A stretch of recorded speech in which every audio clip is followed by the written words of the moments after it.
There's some comics that the other one doesn't have, this one has. So between the two of them, I can get the ones I want to watch before. So is your thing?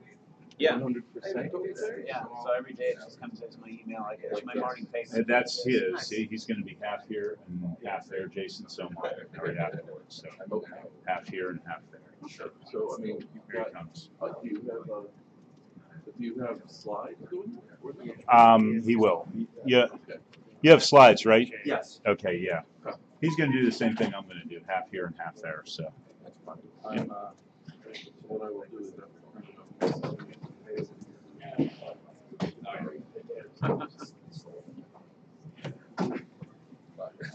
just send me a tweet. Like, yeah, I can make a screen share.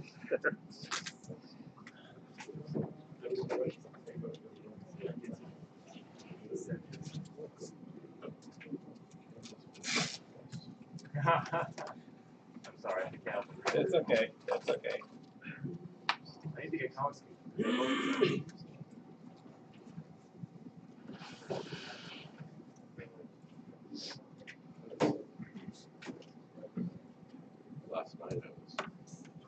Last night I was tweeting about retro bright. Just give it reading. Whoa! This is why I win. Forget like it's for retro bright. So every time you, everyone in the retro hobby community needs to know about retro. How can they know? Yeah. Anyway, yes, everyone needs to hear about retro. everyone know what the because what happened came back again. Oh, I think. That's weird. Mine wasn't doing that. It's not connected to wireless. The wireless is more undependable than the wire. Sorry, the wired is more undependable than the wireless. So you're not even using it? No, I'm not. In fact, I'm probably very soon. Wow. Yeah. That's interesting. Okay. Maybe reboot the Mac. This looks like a terrible. Oh, sure. It's like flashing. Yeah. We already tried. Disco. Try putting a different image on the screen. It might be happier, like for the full screen image or something. Because I frequently use that on Twitter. Or sometimes I just say, oh, so I guess I go both ways. Or maybe not. Or maybe not. I keep looking at it and saying, that's for me. Come on, Protector. What's up with you? Nice try. Try changing the resolution.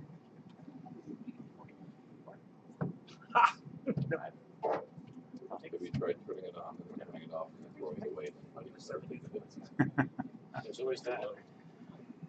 I come here once a year and I take a Power cycle or change resolution? What's the Change consensus? resolution. Change resolution. Yeah. That's why it's done. Try. I think it's a 1024. Yeah. That's what mine is. There we go. There you go. Oh. Oh shit! I swear. And if I move the mouse, maybe I need to. All right. What about a using the VGA cable and an adapter? I could, yeah. I'd have to go upstairs. The one disappears. Oh wait, I got one. I got one. We got adapter. Yeah, I just got to find my backpack, whatever I did with that. I carry some adapters around. I don't know what I got. I got DVI. Oh, it must be. I don't have VGA. But like, I don't want to say anything because I feel. Oh, you got it down here? Yeah, it's right over there. Wherever my backpack is. It doesn't happen. Right? I say I'm a bad person. Right?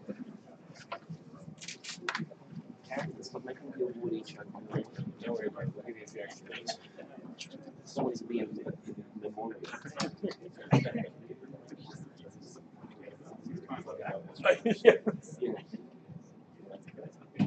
That's true.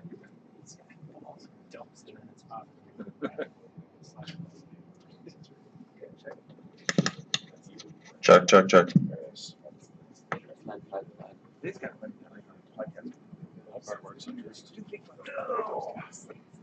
The places.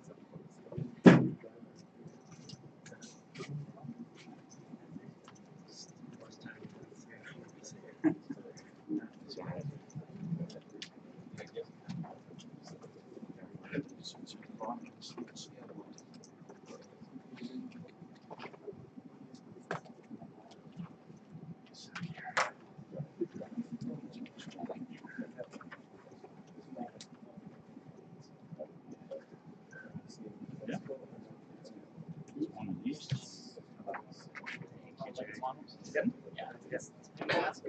Well, that's it. I've got one, and I've looked at it all. I'm like, I'm pretty motivated for that. Go to Meta, that doesn't work. And the keyboard, like all of it is so good. No, it's red. Oh, it's definitely red. No, it's red. It's the last of the 9 USBs. Yes. And I honestly see like the matches wrong. Yeah. I think like, oh, Is the so like VGA plugged in? yeah. Says it's searching all sorts. Oh, that's a problem. Comes out and the other end goes this way. I'm like, oh no, they're not making it. That can change. Like, I don't have an upgrade. I'm looking forward to this. I must have been using that online or something. I'm so worried it's going to die. Right, exactly. I don't want them to.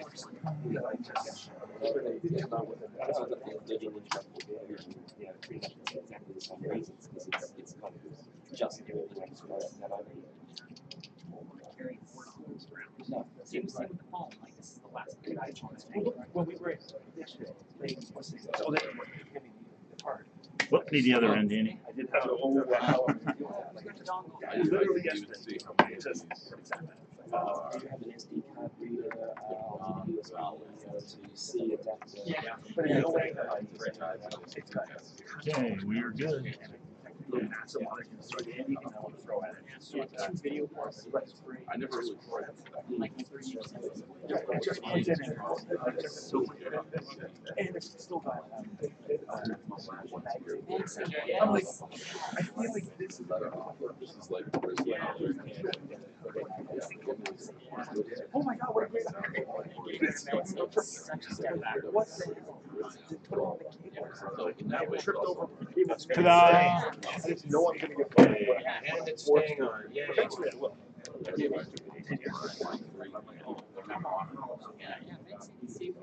Yeah. That's designed many times. There's nothing I feel like missing. I mean, you eventually says that. I really would just like to put a USB. I'm not showing my desktop. Yeah. Okay, sorry for the delay. We're ready to start. it's either a cheese steak Chuck. or a cereal bowl. The two. Okay, for our first session of the morning, we have Mark Lemmert on Nox Archaeus product demo with programming discussion. Thanks, Mark.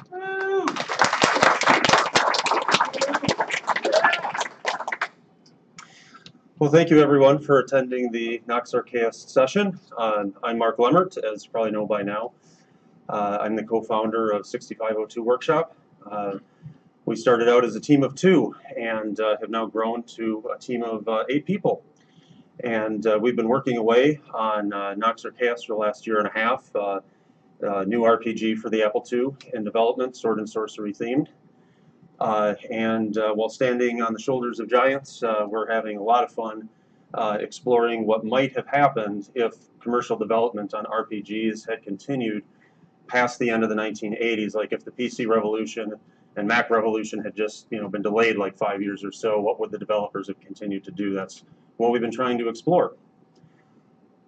In full disclosure, I'm not a professional programmer. My day job is actually in finance and business management, and I have not touched an Apple II since the 80s until about 2 years ago. My specialty on the Apple II is tile game engines, and you all probably know a lot more than I do about many aspects of the platform in general. But I'm going to do my best to fake it for the next hour. So, today we're going to do a gameplay demo, go over some of the technicals, do some Q&A, and there's also an announcement at the end.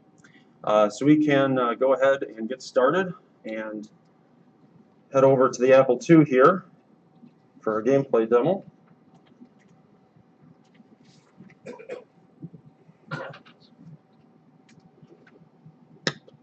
As you may be aware, the game is not done yet, so the demo today will show a scenario that we've put together just for the purposes of demonstration. Most aspects of the gameplay are functional at this point, though notably there's only a few sound effects that are enabled, but there will be many more coming.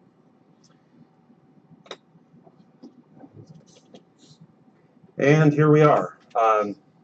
So the scenario starts out on what we call the surface map, as opposed to a castle map, dungeon map, town map, etc. And we're actually going to go ahead and check out this castle down here to the south, and take the opportunity to walk through the tall grass and show off one of my favorite features, which is having the player icon lower half disappear when in the tall grass. Mobs like to get a little sneaky pulling that trick themselves, so the player has to watch out. And so we'll go ahead and enter the castle. It'll prompt us for the castle disc. We're shooting for 8 discs in total, or 8 disc sides for physical discs, and the castle one here is up next, but there will also be town disc, dungeon disc, possibly village disc, whatever we need to get it done.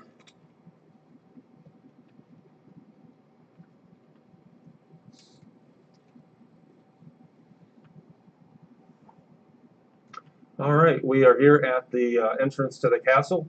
The portcullis is open because it's daytime. And we're likely going to add in some functionality where the portcullis will automatically close at night and then raise again at dawn. There'll probably be a lever hidden somewhere where the player can raise and lower it, or NPCs could, a variety of possible scenarios there. So we'll head in. The castle setup is essentially a courtyard surrounded by castle walls with a keep attached to it where the king's throne room is and nobles' quarters reside.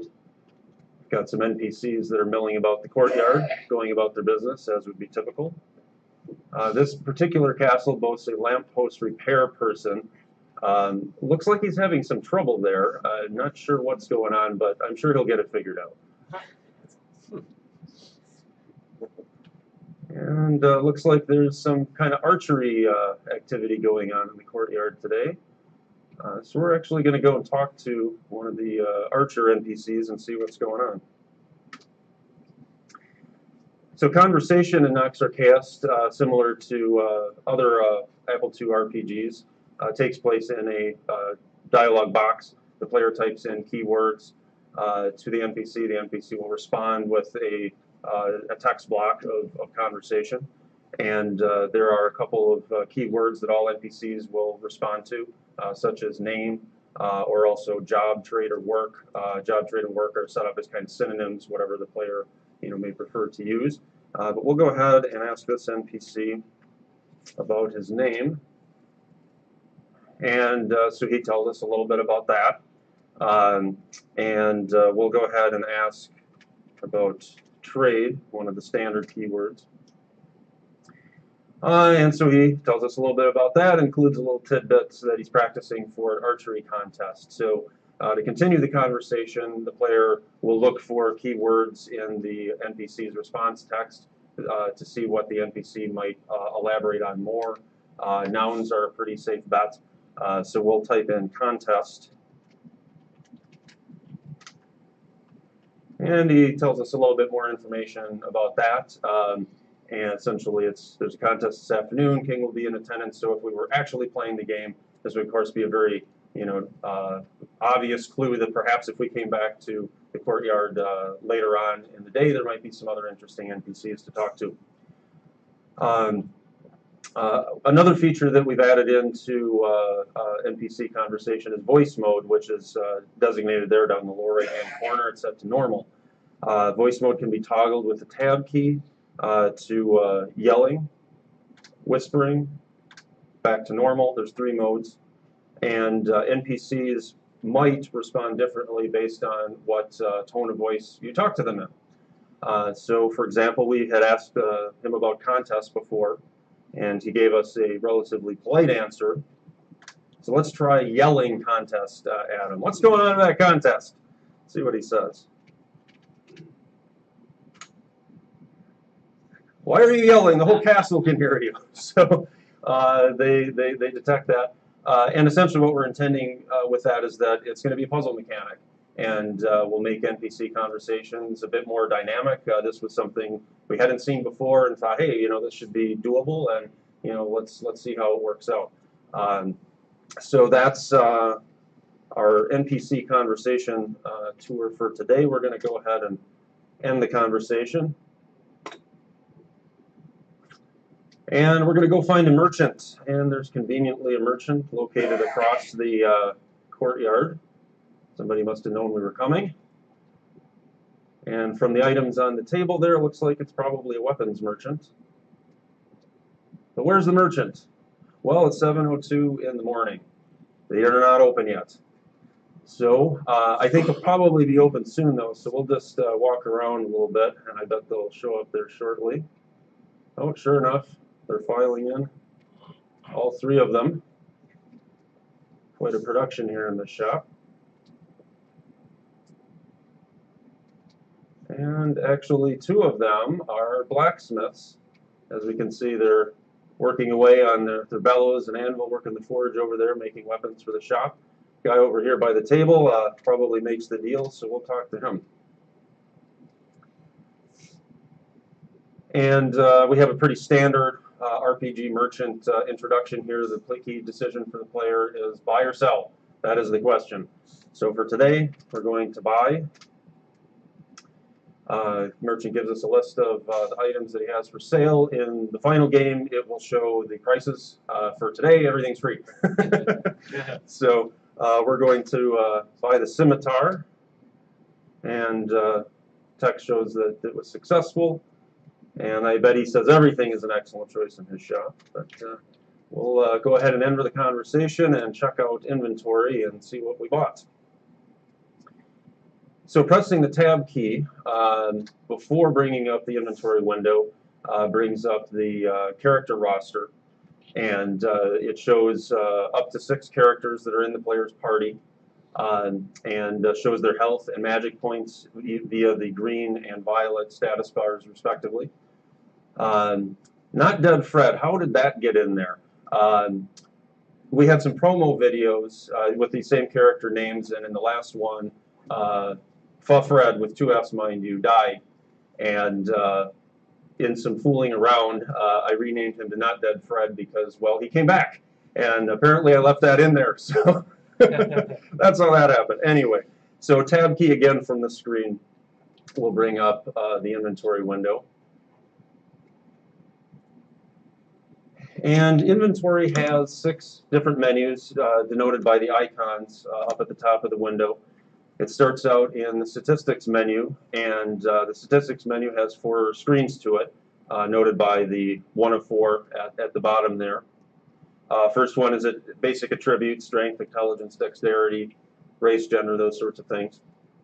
We can use the left and right arrow keys to scroll the screens and see things like readied equipment, combat statistics, skills. And it's showing it for the active player, which is noted in the character roster by the inverse menu selector. And that can be changed using the up and down arrow keys. So for example, we'll toggle that to character 6, and the stats screen refreshes and shows the stats for whoever that active player is at the time. So we'll go ahead and check out another menu. The menus can be accessed via hotkeys 1 through 6. With 1 on the left, 6 on the right, or also by the tab key. And tab will just advance 1 menu over to the right. So we'll go ahead and do that. Check out the weapons menu. And this is just going to filter the inventory by weapons for ease of player visual digestion. And we can see the scimitar that we bought along with some other stuff. Asterisk designates a ready weapon. Player can ready weapons in either hand or use 2-handed weapons. It's totally optional. And the staff is a 1-handed weapon, so we'll try to put the scimitar in the other hand. Enter key is the key to ready or unready. The game figures out what you're trying to do and manages the weapons between the hands. That's the only key you'll ever need for readying and unreadying is the enter key. So we'll go ahead and do that. And oops, it says strength too low to wield. And so what's happening there is the game engine has the capability for 3 different gates in game design parlance on items. Strength, intelligence, and dexterity can all or one of the 3, any combination of the 3, have a minimum requirement for a character to use that particular item. So the scimitar has a strength requirement, just to pick the thing up. Well, we tried to ready it with Magazinder. Magazinder is a magic user, does not have a very high strength, so that's not allowed. Now, on the other hand, if we go back to Not Dead Fred, who's more of a fighter warrior type, we'll go ahead and press enter again. And we get the nice confirmation there in the lower right-hand corner saying item was readied, as well as the asterisk in the left side window. We can unready it again with another press of the enter key. Or now we have two weapons readied, scimitar and longsword. Whoops.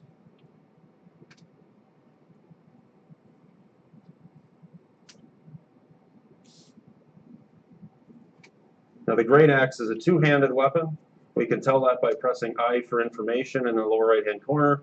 Gives us some more info. Base damage, for example.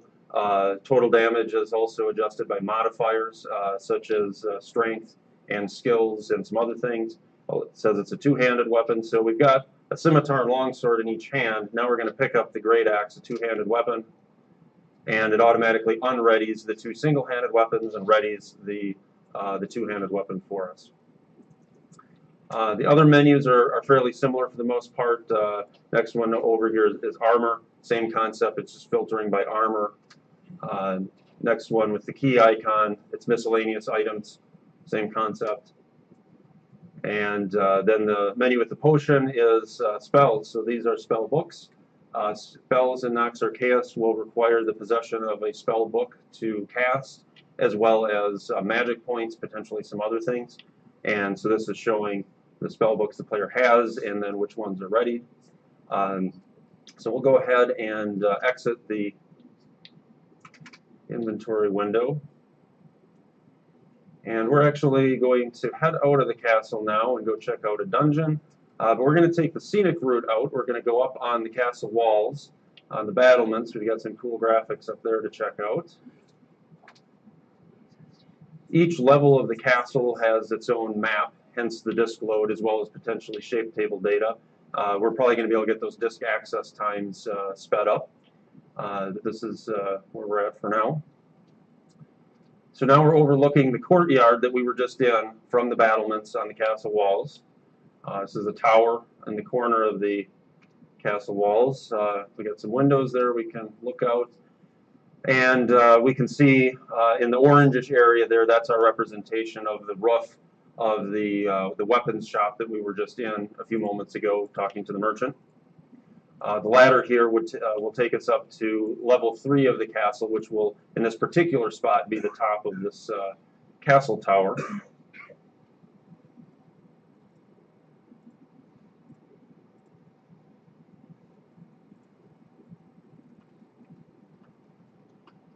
So up here we get the bird's eye view.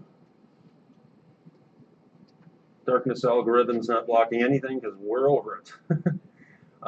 The cannons will eventually fire with some animation.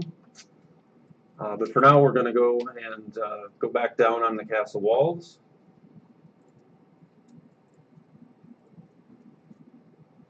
And so far up to this point I've been walking kind of slowly just so visually it's easier to take in, but we've got a nice straightaway here, so I'm going to make a beeline and kind of show full speed of the engine.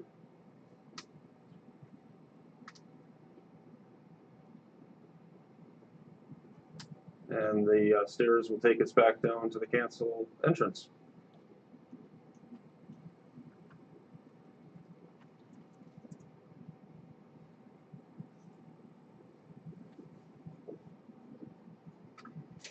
All right, so we'll go ahead and head out of the castle and look for the dungeon.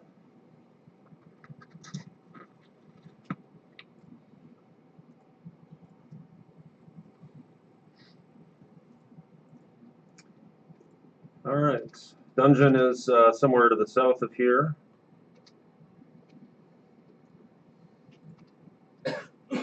Okay. So what we have here to the left, to the purplish icon there, is a cave. We basically intend to have several different dungeon styles in Nox Archaeus. And the cave would be a subterranean style dungeon, whereas the ruined castle to the south of the player there would be a completely different style. Bill Geege, one of our graphics artists, is working on taking the tile set from the castle we were just in and, well, ruining it. He snapped the chains on the drawbridge, punched some holes in the walls, and he's just generally making a mess out of the place. So that'll be just a whole different style of dungeon for the player to tromp around in. For today, we're going to check out the subterranean style dungeon. Cue dungeon disc.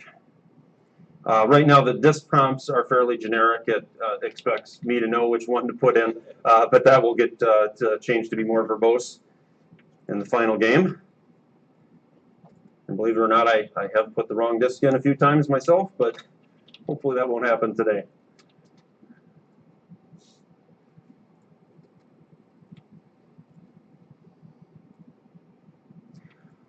Okay, so in a subterranean style dungeon, the line of sight darkness algorithm automatically sets it to night mode, limiting the visibility of the player.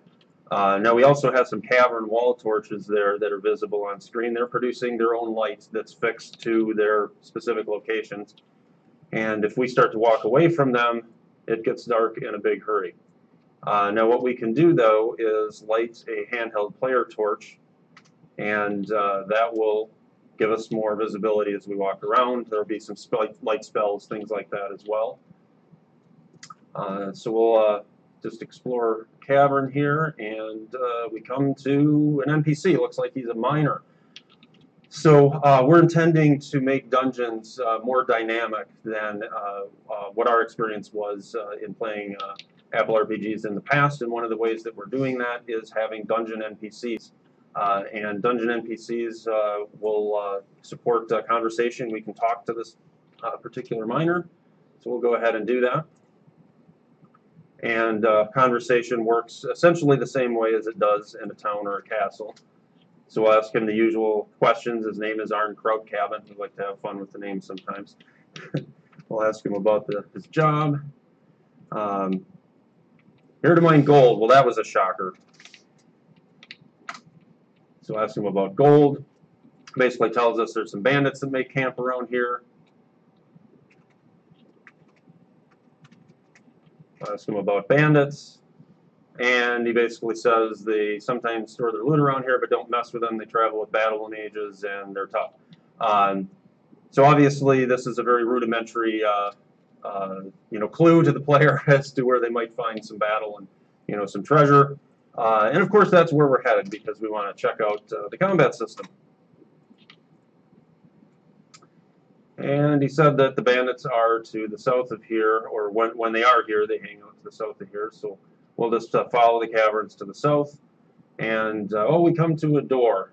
And doors can be magically locked, simply locked, or unlocked. And that's all designated by the graphic rendering, and in particular the door handle. The door handle is larger for a locked door than an unlocked door. So we're going to go ahead and unlock it. And the door handle now, reduced to a much smaller pixel footprint there. And then we'll open the door.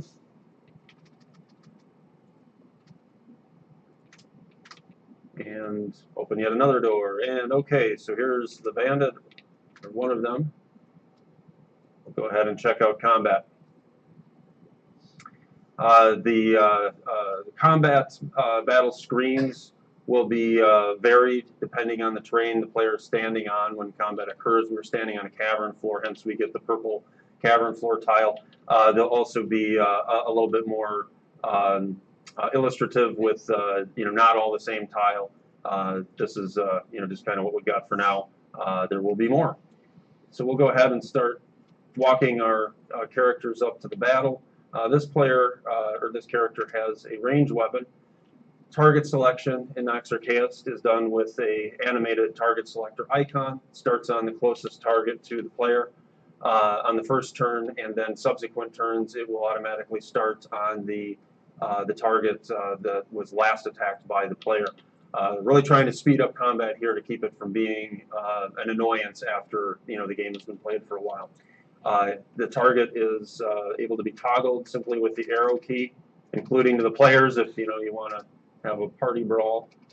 And we'll go ahead and attack the wizard.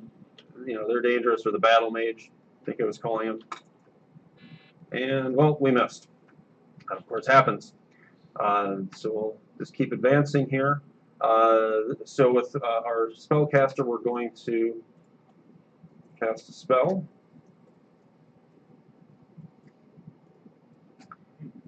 And voila, we are in melee range. I'm particularly excited about this spell because when I was playing tile RPGs on the Apple as a kid, I was really lazy. I never was patient enough to sit there and walk my players up to the mobs to engage in melee combat. It would pretty much all turn into a ranged weapon and spellcasting game, for me at least. And while that was fun, I thought, well, you know, there's a whole other side of the game potentially to explore here with melee combat. And we added some cool features and tactics to that. And thought, well, we want people to actually see them. So this spell was our sort of UI answer to, or user interface answer to, how do we make melee combat a little bit less time-consuming. And we'll get into some of those details later. For now, we're going to go ahead and cast another spell.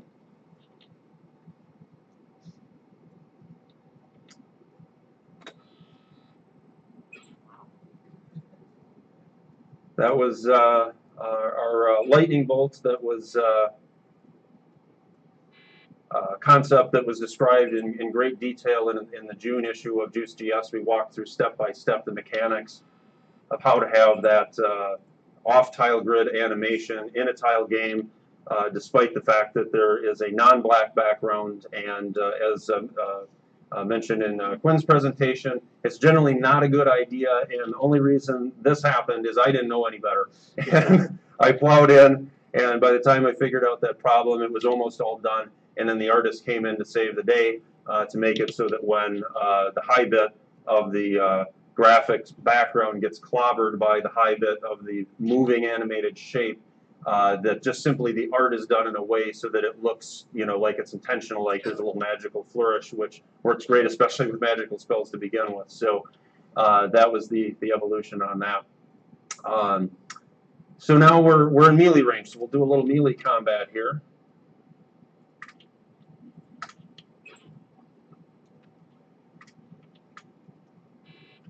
And now it's Quicksilver's turn. Quicksilver is on kind of a thief or assassin track. There are no fixed character classes in Nox Archaeist. It's a skill-based system. So players get better at things by doing them. You want to get better at melee weapons, use melee weapons. You want to get better at ranged weapons, use ranged weapons. There's also some other skills that are beyond that, and some that are particularly relevant if you want your character to be more of a thief or assassin type. One of those is critical hit. Critical hit can be scored with a ranged weapon or a melee weapon. The damage is a lot more with the melee weapon. And there's also an extra probability bonus for critical hit that occurs if the target you're attacking is distracted. And essentially think about it, you know, in a classical medieval style battle, if you know, there's two combatants waging and a third combatant comes up that's the assassin and sort of sneaks in there for the attack, they're going to have a whole lot higher probability of scoring a critical hit because the target is distracted than if the assassin was engaged one-on-one in some kind of epic showdown. So the way that the game engine mathematically manages that is it keeps track of the last target that the players or the mobs attacked. And that's used to make an assessment on whether or not, there's actually a sliding scale of what degree of distractedness the target is. And so in this case, Quicksilver is going to go ahead and attack the target directly to the north. Well, that target to the north, the bandit fighter, attacked character 1, Not Dead Fred, on the past turn. So he's pretty distracted. It's not a guaranteed critical hit, but it's going to be a much higher probability, and we're going to give it a try. And it worked, and it almost killed the fighter, whereas a normal hit would have, you know, probably barely moved the that green health bar shown in the scroll window, which kind of gives the update on the mob's health as we go. And next up, we're going to cast another spell. So this one's going to be a fireball, and instead of it just being, you know, sort of a one-target deal, like many fireballs have been in the past in tile games, we're actually going to select the radius of the fireball using the target selector. And we'll go ahead and give that a try here. And as you can see, friendly fire is an issue. I did that intentionally. I probably would not normally cast a fireball so carelessly. There will be fireball spells also of varying size, which will give the player some decision making and some tools in their decision making on when to use what size of fireball. There will be trade-offs: bigger fireball, more targets, more chance of hitting your own players, and that also gets into a decision on, well, okay, are you going to focus on melee combat weapons and skills? And well, if you do that, then you're going to be up close and you're going to have a harder time casting bigger fireballs. So these are some of the balancing issues that we baked into more or less the combat math that's going on under the hood. So we're going to go ahead and cast another spell here.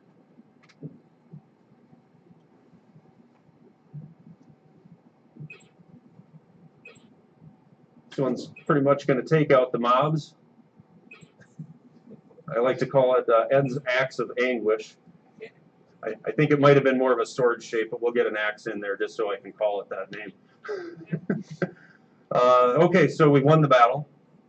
In the final game, there would be a treasure drop dialogue that would pop up at this point. We've got most of the back end done for that, and just need to put together the UI. But for now, that is the end of the gameplay part of the presentation. Does anybody have any questions before we go on to the technical overview? Ken?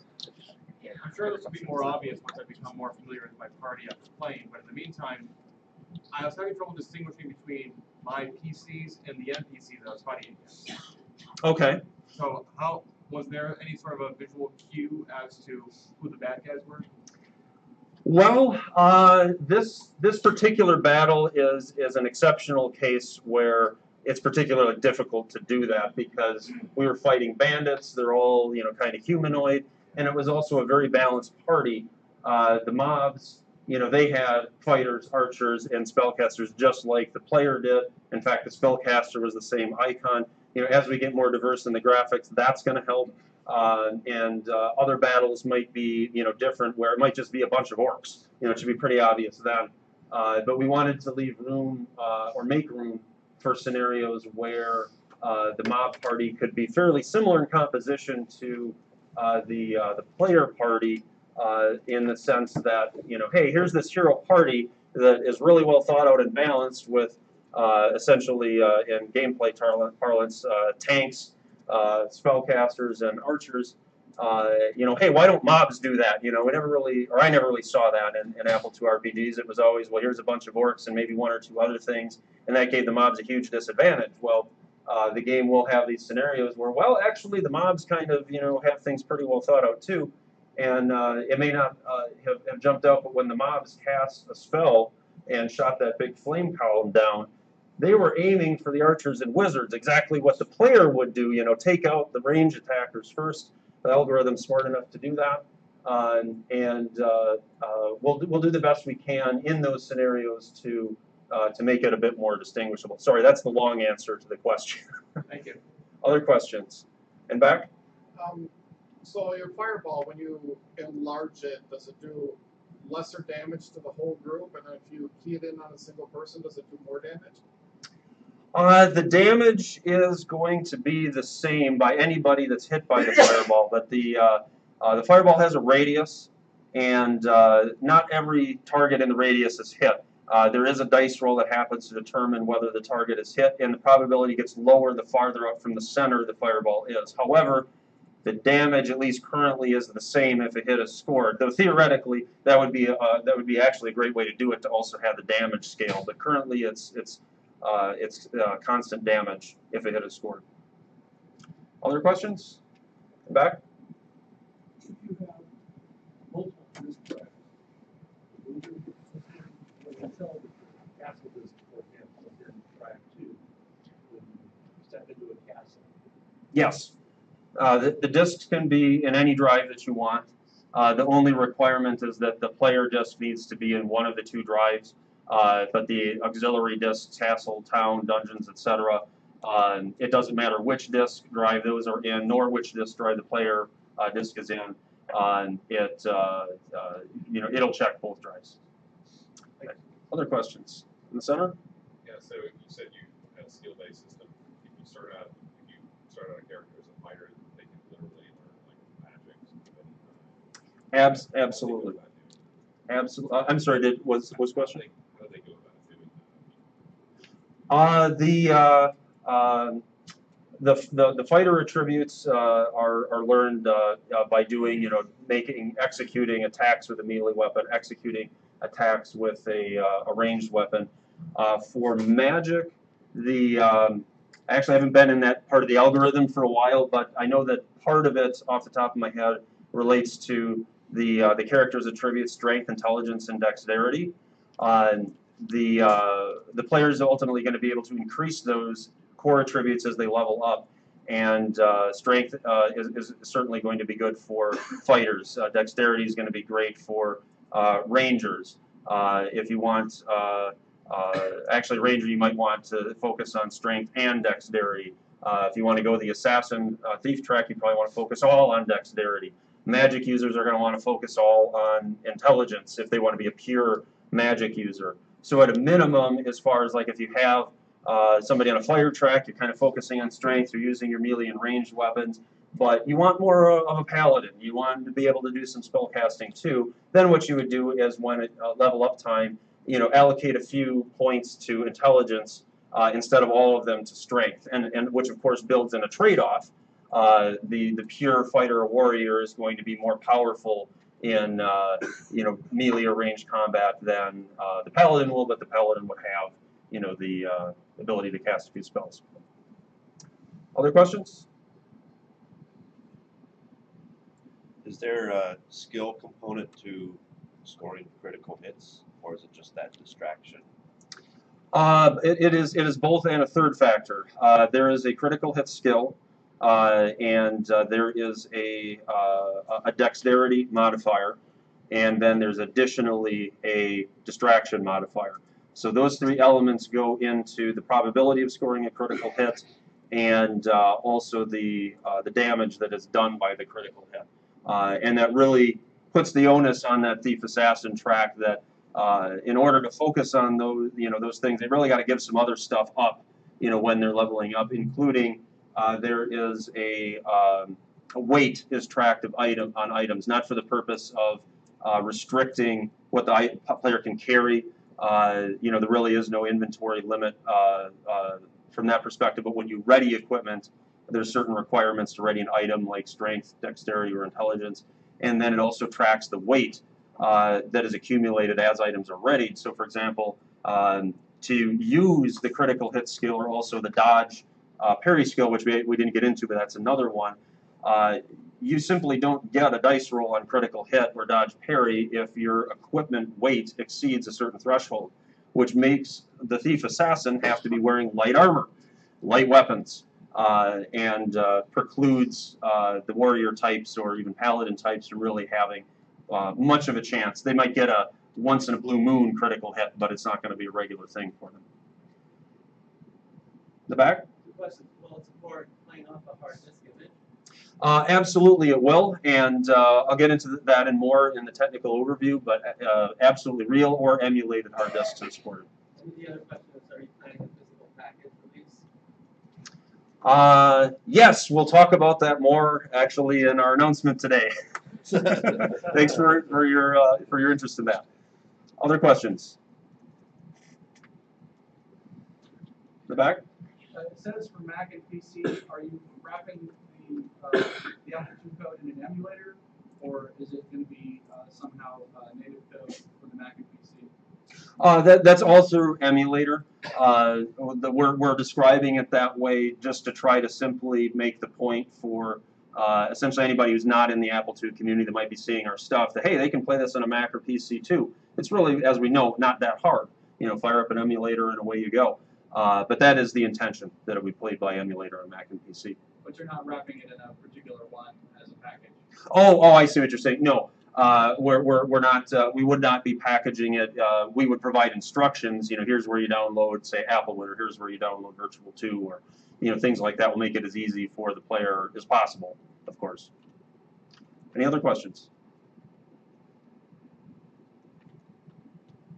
Okay.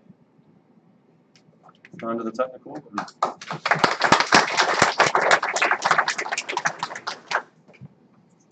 Thank you.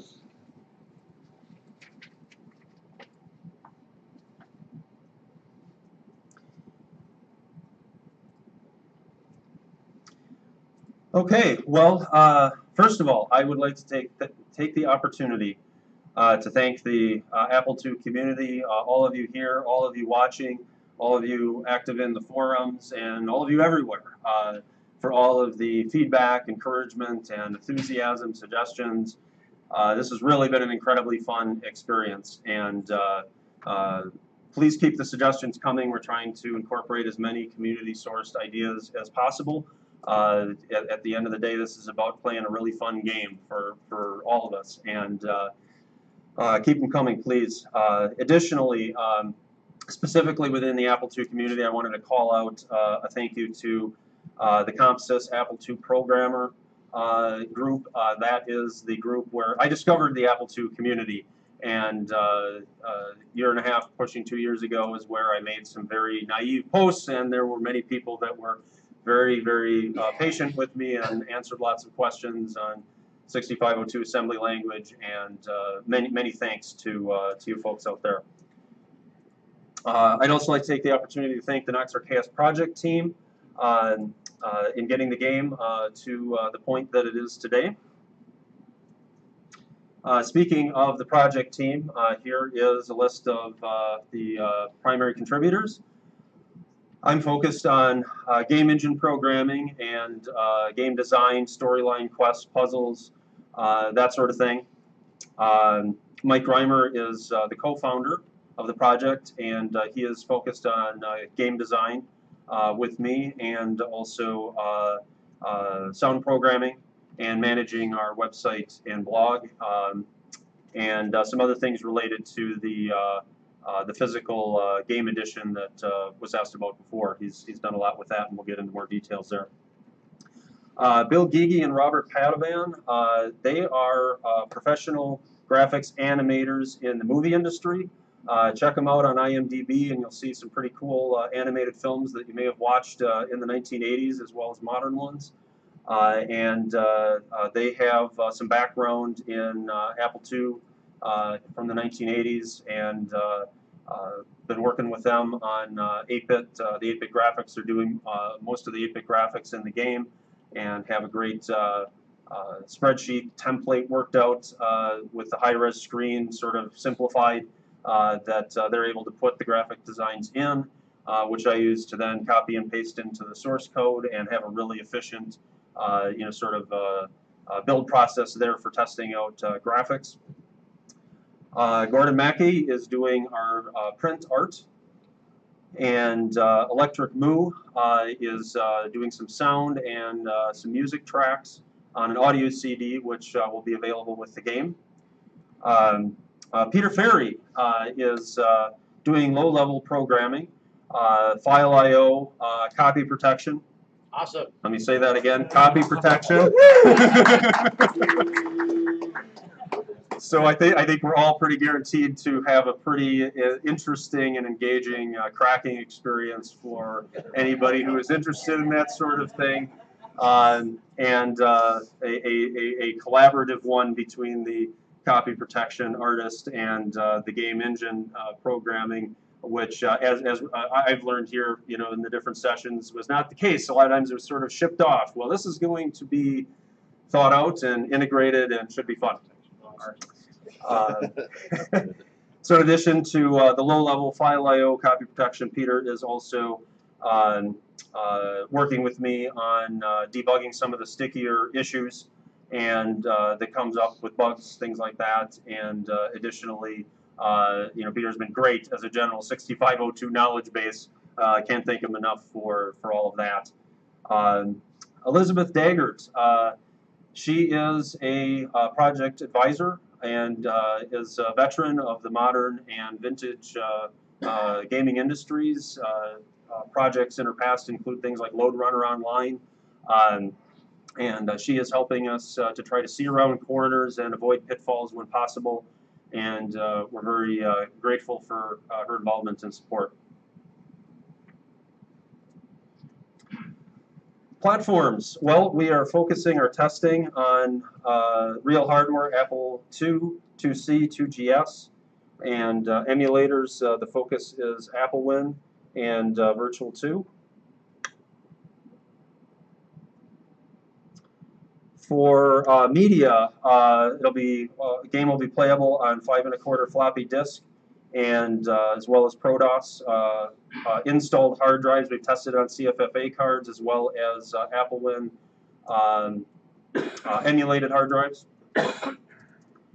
File I/O is handled by ProRWTS by Peter Ferry, and what more can I say about ProRWTS that hasn't already been said?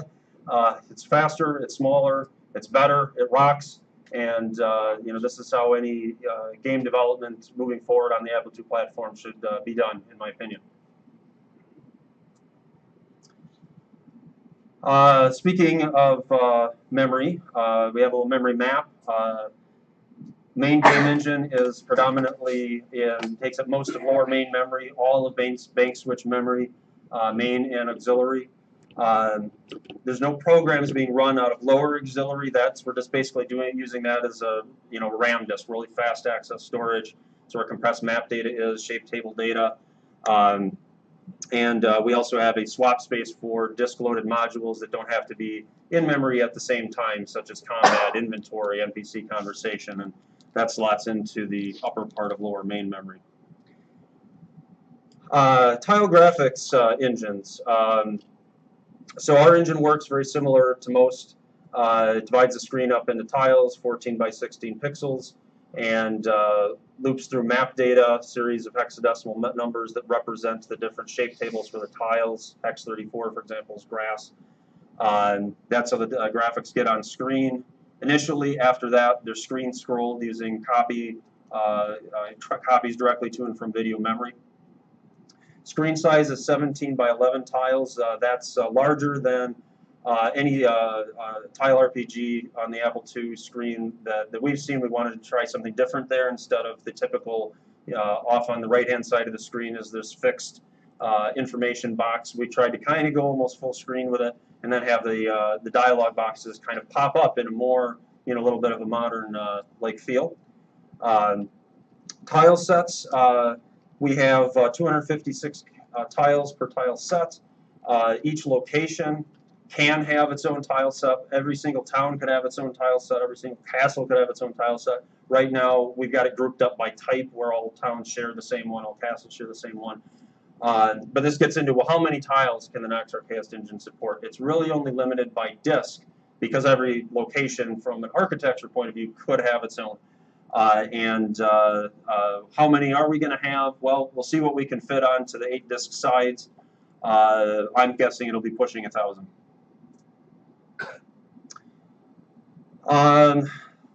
Some miscellaneous information here I threw up that actually I'm going to skip past in the interest of time. I want to make sure we cover some of the key highlights, such as the announcement. Announcement requires me to walk over here and prepare something mysterious underneath the table.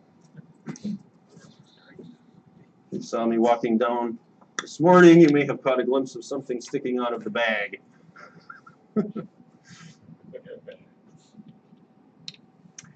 Okay. Just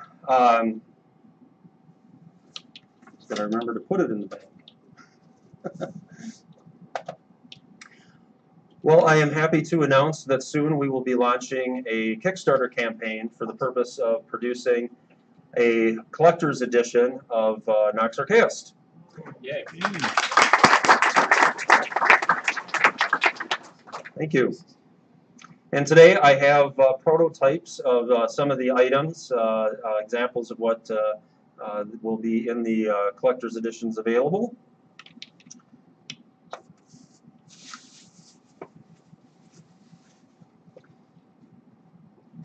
Starting out with Nox Archaeist, the game box.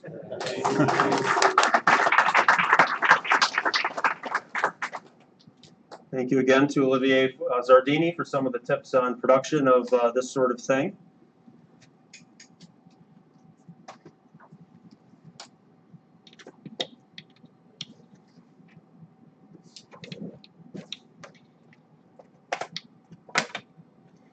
we have Nox Archaeus, the game map.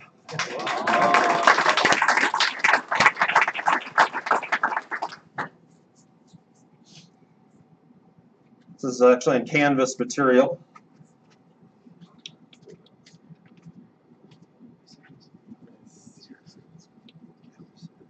We have Nox Archaeus, the manual, in a wax-sealed envelope. A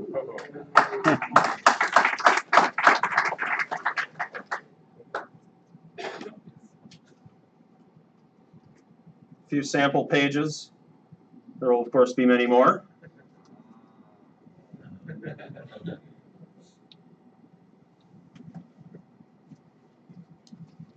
And my personal favorite, Nox Archaeus, the flamethrower. The kids will love this one. Is that a real thing? Well, no, it doesn't really shoot flames, but you know, you can imagine if it did. Wait, is there a flamethrower in the game? Well, who here has seen Spaceballs? Okay, so you remember the merchandising scene with Yogurt inside the temple, and he opens up this room, and there's all this stuff. Spaceballs, the breakfast cereal. Spaceballs, the lunchbox. Spaceballs, the flamethrower. Well, this is our homage to Spaceballs, and one of Mike and I's favorite movies. So, the flamethrower actually is not a joke. Well, I mean, it's a joke, but there will be a Kickstarter rewards tier with a flamethrower. We have 2 of these. So there will be a limit of 2 on that rewards tier. Get it while it's hot.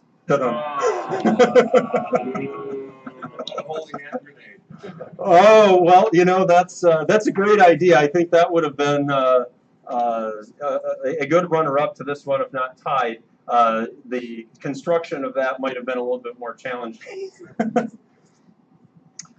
So additionally, there will, of course, be floppy disks in the collector's edition, and there also will be some trinkets. These are examples of what might be included for trinkets. This is a piece of chainmail in the shape of our logo.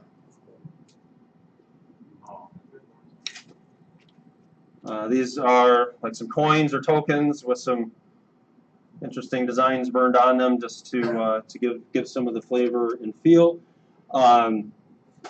As ultimately the collector's edition is designed to provide the complete 8-bit fantasy RPG experience, just like we experienced in the 1980s, and opening the box, all this cool stuff, and then play the game with some connections between some of the things in the box and the game. I can't promise the flamethrower, but that's what the collector's edition is intended to be. The game will also be available as a free download for anybody who wants to play it.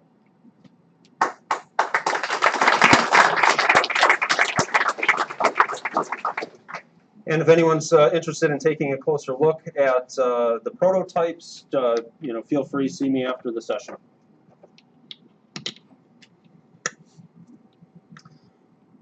More information. This is our last slide. There's more information available on our website. You can follow us on Twitter.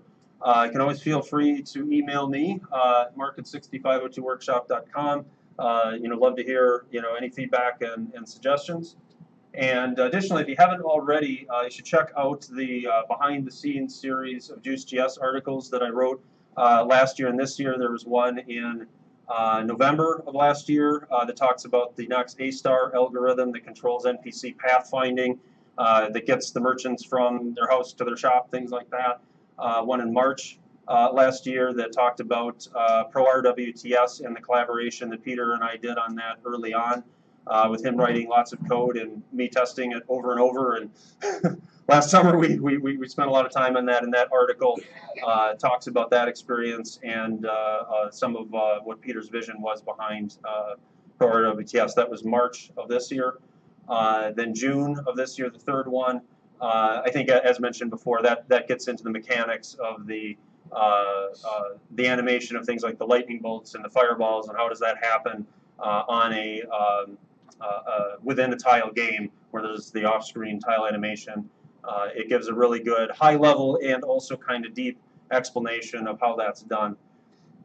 Additionally, if you would like more information on the game, including notification right away of when the Kickstarter launches, when the game is released, and a myriad of updates in between, sign up for our mailing list, or you can also sign up for our mailing list on our old school clipboard.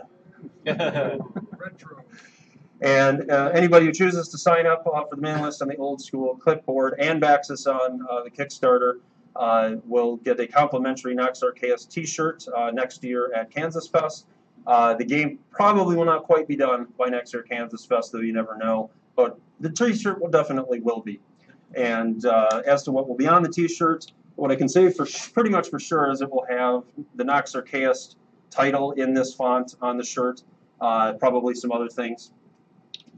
And one thing I think I forgot to mention before is that in the Kickstarter, there will be a variety of different collector's box options with different things in them. And there will also be a old school plastic bag edition. If that sort of thing is your bag, it's definitely our bag. So I think that's it for the announcement. Any questions?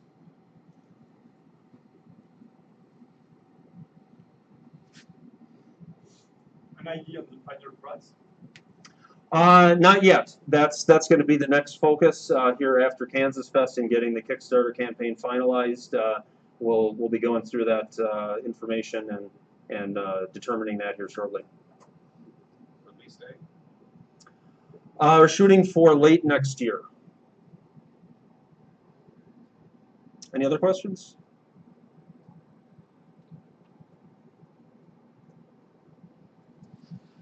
Okay, well, thank you very much. I really appreciate you coming and interest in the project.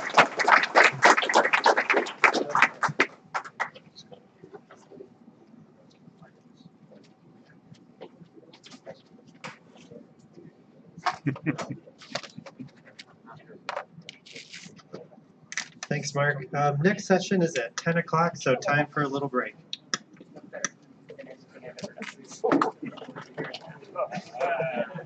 Little break.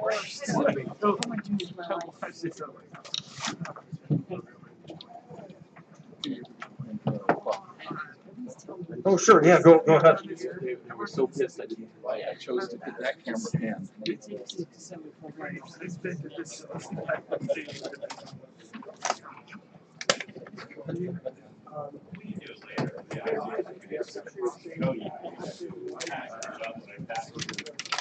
Jason, you love these papers now. Huh? Sure. It's a love-hate relationship, you know that. Thank you for reminding me. They were so, well, what I just did now, which was glorious, was I let him make all these amazing announcements off camera. So they all had to sit there while he's like, amazing cloth map. Oh, cloth map, amazing. So happy. Amazing everything. There's a flamethrower.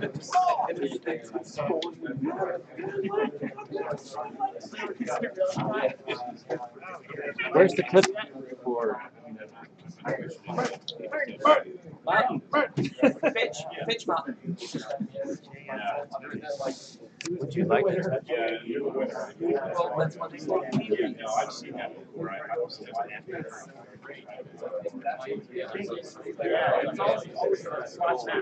Thank you. I can't tell if he's serious.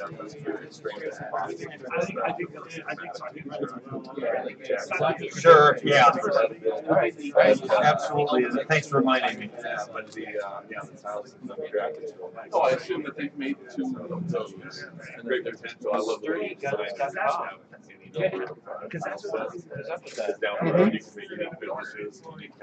Yeah. Yeah.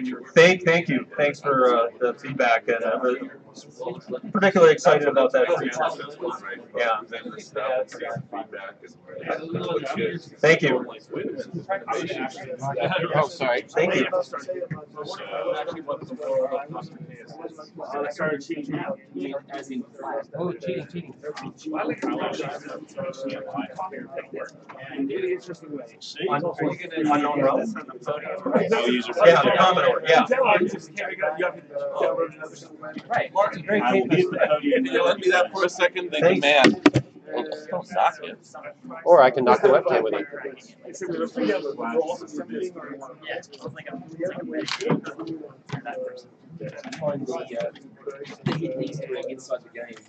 We don't have any of that set up yet, but we will. We'll definitely do some beta testing and look for some testers on that. It's a left-handed There'll certainly be a mechanism with the beta testers for communicating bugs, and then after release, we'll also we'll have something set up for a bug reporting for anybody at that point, which of course No, you're not fine. I'm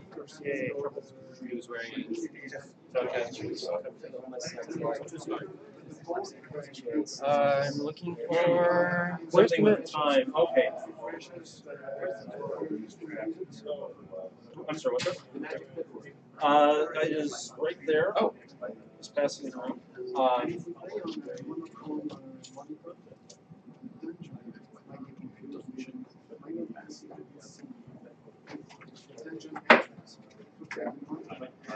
That's true. That's true, right? Yeah, because you want to see it. Want to see the violet. Yeah. Yeah, that's a good point. It might be harder to see that. You mentioned that the doors have different signs, like locked, or we can see it regardless of how we do it.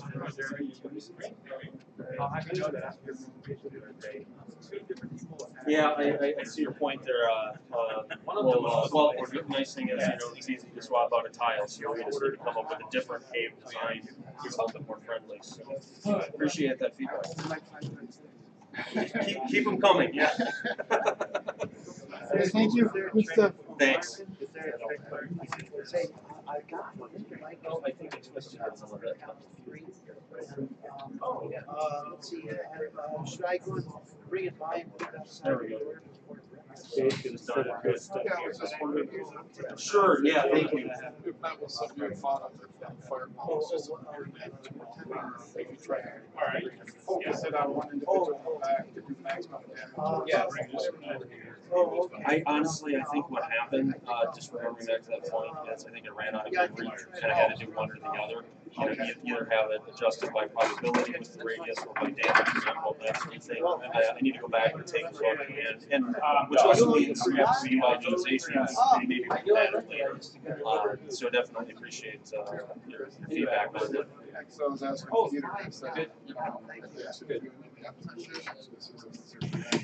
among all the other things that of course, and we'll definitely be working together on that, which is really the great news from my perspective is from designing the game engine, is even though I'm kind of, getting to be out of memory, I know, I've got tons of memory because Peter's going to come in here. Right, beat it up. We got it. You're fine. But that's just kind of almost my little informal technique of making sure I don't code myself into a corner. Is I want to make sure the game can fit with the code that I write, and then if I get into a corner, I know that Peter can always bail me out. So that's kind of why we're doing it that way. That's I think that would be great to get the fireball work. It would be more consistent too. It just makes sense that damage might be less. Probably about half an hour. You can pass over there. Turn on, but still have everything based on the same numbers. So you could have Sounds good. If for whatever reason you underestimated how long or overestimated how long it was, just remind someone if it's a popular one A instead of just A. Yeah, we might. Right.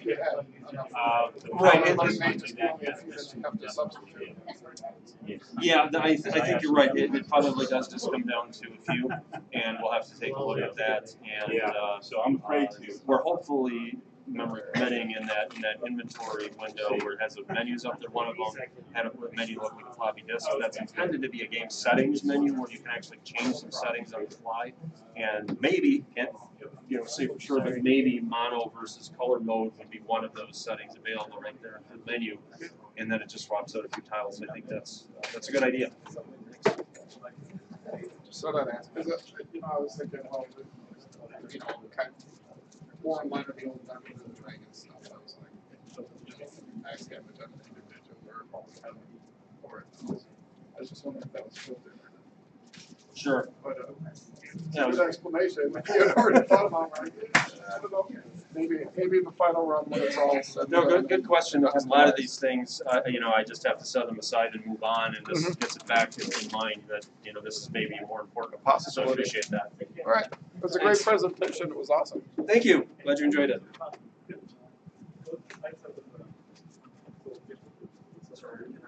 Oh, that's right.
Do that.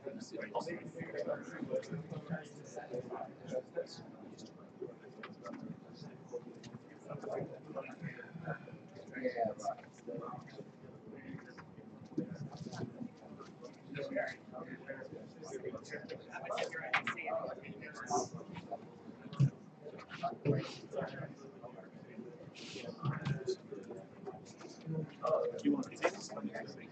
Stuff there. That's the. Oh, that's the. That's okay. It's really nice.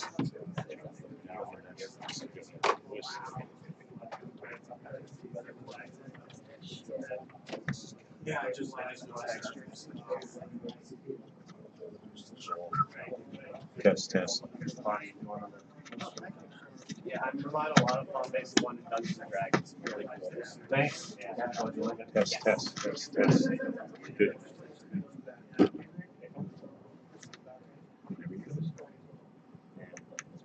Yeah.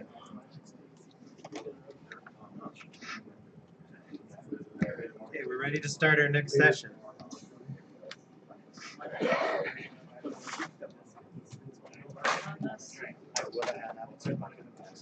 So next we have Jay Graham, and he's going to be presenting on So You Want to Fix and Restore Your Apple II. Thanks, Jay. Thanks, Andy. Okay, yeah, so today what I'd like to do is we all have this old equipment sitting at home, and some of it's, old, and it's on its last leg. So I'm going to talk about some of the repair techniques that I have here. One of the things that I just wanted to say about Kansasfest this year, it is so exciting to see more and more people without gray hair. It really is. It's unbelievable because, I know when I had my Apple II, it was a couple of decades ago. It was definitely, it was definitely something that I never thought would have lasted this long, but it did. And again, the other thing is the collaboration between this group is just phenomenal because I've seen it, and I love coming here. This is my third one. I'm planning on coming to many more, but I just wanted to say that. So let's get into the presentation. I'm not an electrical engineer. but I did stay at Holiday Inn Express last night. So one of the things that I want to talk about here is some of the tips and tricks of repairing these beasts. And it is unbelievable. My wife's in the back there. She's listening to the presentation. She knows how many Apple IIs I have at home. But it's unbelievable the variety of motherboards, keyboards, and parts that they've used in these things. So it's, you know, every time when you think you've seen them all, you open up another one and it's like, never saw that in there. So today what I want to talk about is part one, the toolbox, some of the tools that you're going to need. Now, if you're doing this just on a casual basis, you don't need to get crazy with the tools. You can get crazy with the tools real easy if you're doing this a lot. I've gotten crazy with the tools. I know my wife helped me carry them in there. She goes, you do have a lot of tools in there. So I'm going to break it up into 3 tiers here today. And the first tier is going to be the essential things that you need to get started. The second tier is going to be the nice to haves, and the third tier is going to be the wild and crazy things that you may or may not need unless you really, really get into fixing these and repairing a lot of these. The second part I want to talk about today is the teardown. How to take them apart. It's interesting because they all come apart differently. There's some tricks that you need to know to get them apart without breaking any of the case parts or keys or any of those types of things off. I'll talk a little bit about that today. Part 3 would be troubleshooting and diagnostics. And there are a lot, so how do I know what's broken? When I flip the power switch on, how do I know what's broken? Finding parts. Finding parts, a lot of the parts that are, and I'll show you a chart here when we get to the end of the presentation, a lot of the parts are easy to find still. There are some which are, they call it LSI or large scale integration or ASIC, application specific integrated circuits. They're getting harder and harder to find. And I'll give you some places and sources where you can find that stuff. And then I'm going to do a demonstration of one that I bought off of eBay. I have not touched it. Have not turned it on, I promise. The only thing I did is it had a clock card in it. I took the battery off of it because I didn't want the battery exploding on my 800-mile journey here in the back seat. So we're going to actually turn this on. It could be a real short demonstration of everything's working, or hopefully there's something broken on it. And if there is, then we'll make the fix. So the toolbox overview. So what tools do you need?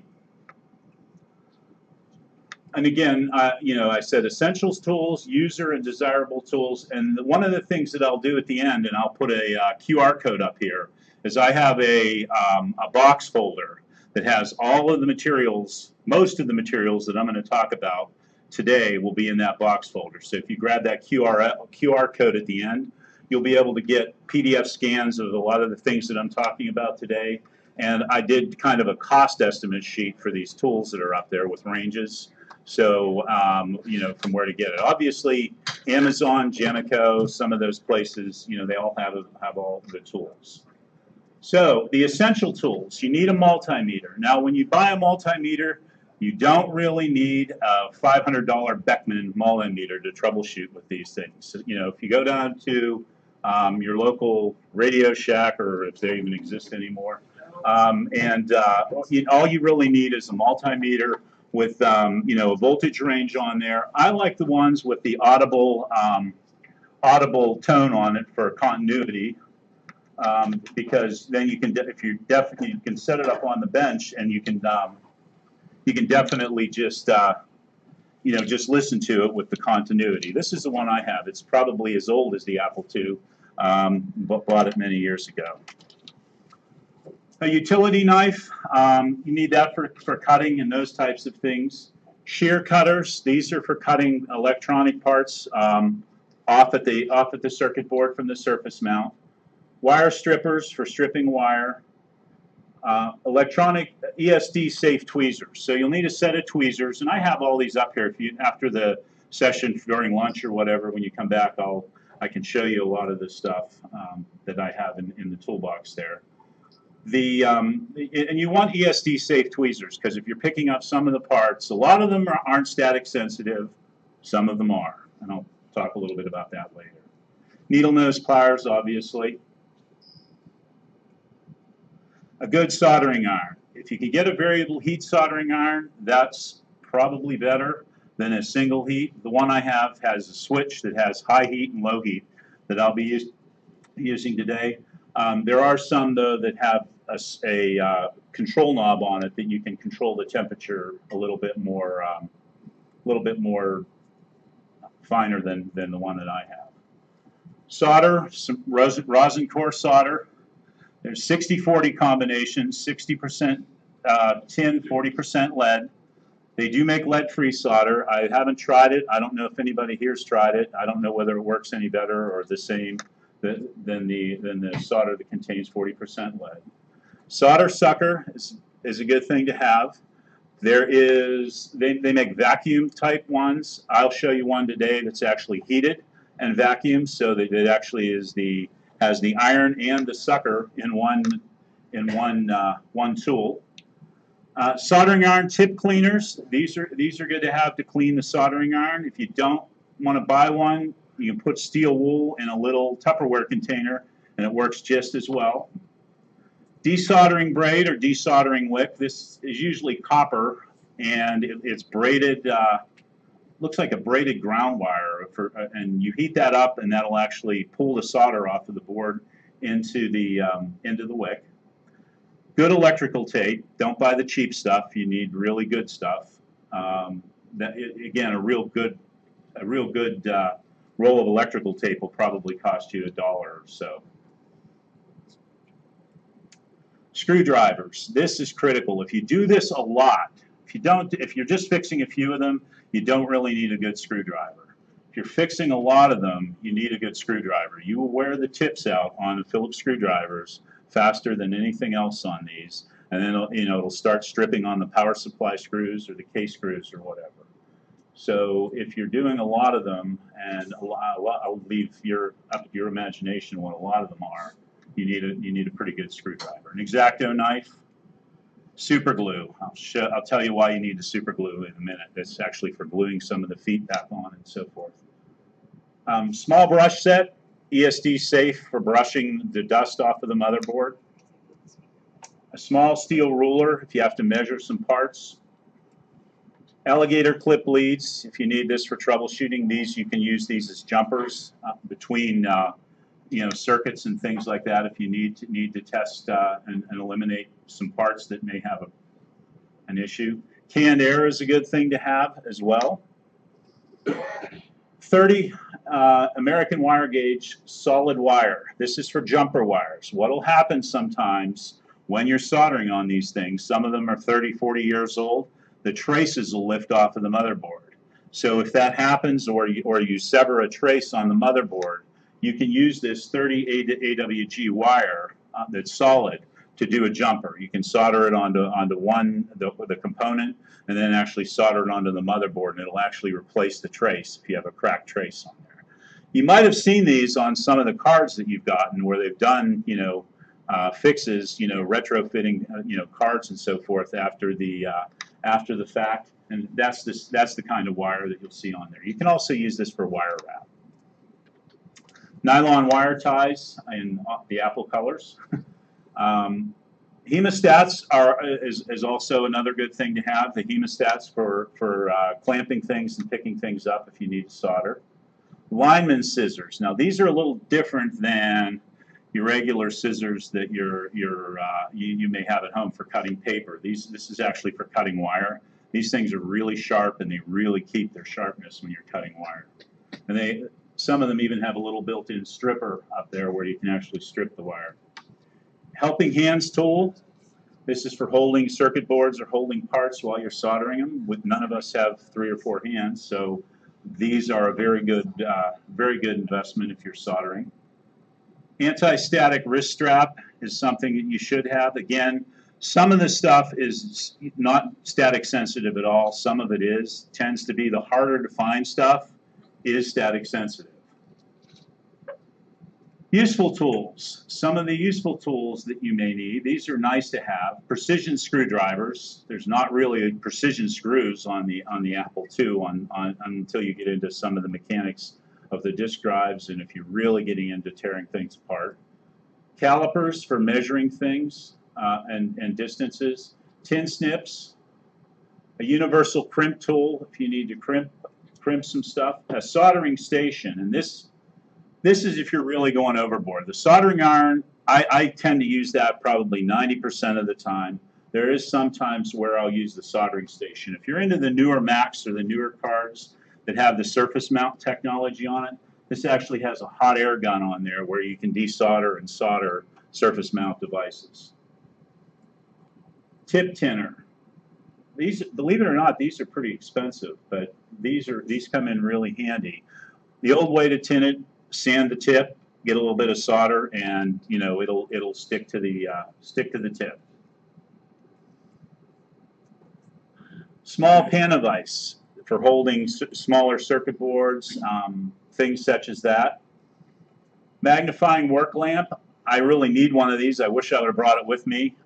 Yeah, I can't see anymore, so these are very nice. They have a light on them, and they have a magnifying glass, 4-power, 8-power magnifying glass in it for looking at small work.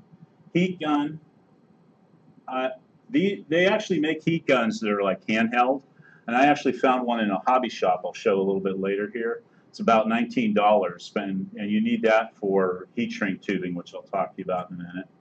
Test clips with hook probes on it. Heat shrink tubing in various colors. This is the heated solder sucker that I talked about that I have today. It actually is the iron and the vacuum all in one thing. They work really good because you don't have to sit there and try to balance the soldering iron while you put the vacuum on there. It's all in one tool. Digital logic probe. Again, not necessary for if you're just tinkering around with them. If you're starting to troubleshoot the circuitry on there, these come in very handy. Obviously, everybody knows isopropyl alcohol. You don't really, 90% is fine, 99% if you want to buy that. It gets a little expensive at the 99%. Mini hacksaw, spudgers, probes, and picks. If you're taking apart an Apple IIc, these come in real handy. Small rotary tool if you need it. Basically what I use this for is some of the chips that you have. You may pull them out, and the pins on the chips are going to be corroded. So you can use this with a polishing tip on it, and you can sometimes, very carefully, polish the pins on the chips. High wattage soldering iron. These are good to have if you're working on like the power supplies. Power supplies have pads on them that are humongous because they have to dissipate a lot of electricity and a lot of heat. You're not going to get those with a 40 watt or a 50 watt soldering iron. You may need this to desolder some of those. Some of the desirable tools, Torx driver set, especially if you're working on some of the Macintosh stuff. They actually make a long Torx driver that'll fit into the back of the single unit Macs. IC chip extractor, chip inserter, a nibbling tool. These are great if you have to, nibble around some metal and so forth. It cuts metal pretty quick, pretty close and pretty square, so you don't have to sit there and try to, tin snip it or whatever. Glue gun is good to have because it's just good to have a glue gun. And breadboard or proto board if you're playing around and getting serious with some of the testing and so forth. Thin desoldering braid. The desoldering braid comes in thick and it comes in thin. This is good. The thinner stuff is better if you're getting in smaller and smaller electronic components. It's a lot easier to get into the work, and it's a lot it heats up a lot quicker and draws the solder off. Do you have that instead of the regular or both? I'd do both. This is for the real small components, and if you're doing surface mount stuff, you would want this. The other stuff is going to be good for desoldering chip sockets and things like that. Solder roll holder. So if you don't have this, you're pulling your solder, and the roll goes on the floor and across the Across the room, these are very handy. They're not that expensive. I don't know why I put it in the desirable, but it actually is a dispenser for the solder. The desoldering station, these get to be pretty expensive. If you're not, again, if you're not doing this with a million, Apple IIs, this is overkill. They are nice though. I used to fix Atari games back when I was in going to college, Atari 2600s and so forth, and we had one of these. It was great for desoldering the soldered-on chips. Smaller diameter solder, a large printed circuit board holder that will hold the Apple II board, and a portable oscilloscope. A small air compressor is handy to have. I'm sure you've opened these things up and you've seen dust bunnies all over the place in there. A small air compressor that you can adjust the air on is really, really nice in getting it out. The canned air sometimes just doesn't get it all. It doesn't have enough oomph. Smaller air compressor, don't turn it up all the way, but turn it up, 20 or 30 psi, and you can you get almost all the gunk out between the keys on the keyboard. And then I have an IC lead forming tool. And these are nice if the IC leads get bent, or if you buy new ones, the IC leads on new chips are spread out like this, which won't go into the socket. So there's a trick where you can bend it on the table, but if you over bend it, then you're gonna, definitely bend the pin. These are neat to have. There's two sides of this. One for the smaller dips or dual inline package, and then you flip it over, and there's one for the larger ones.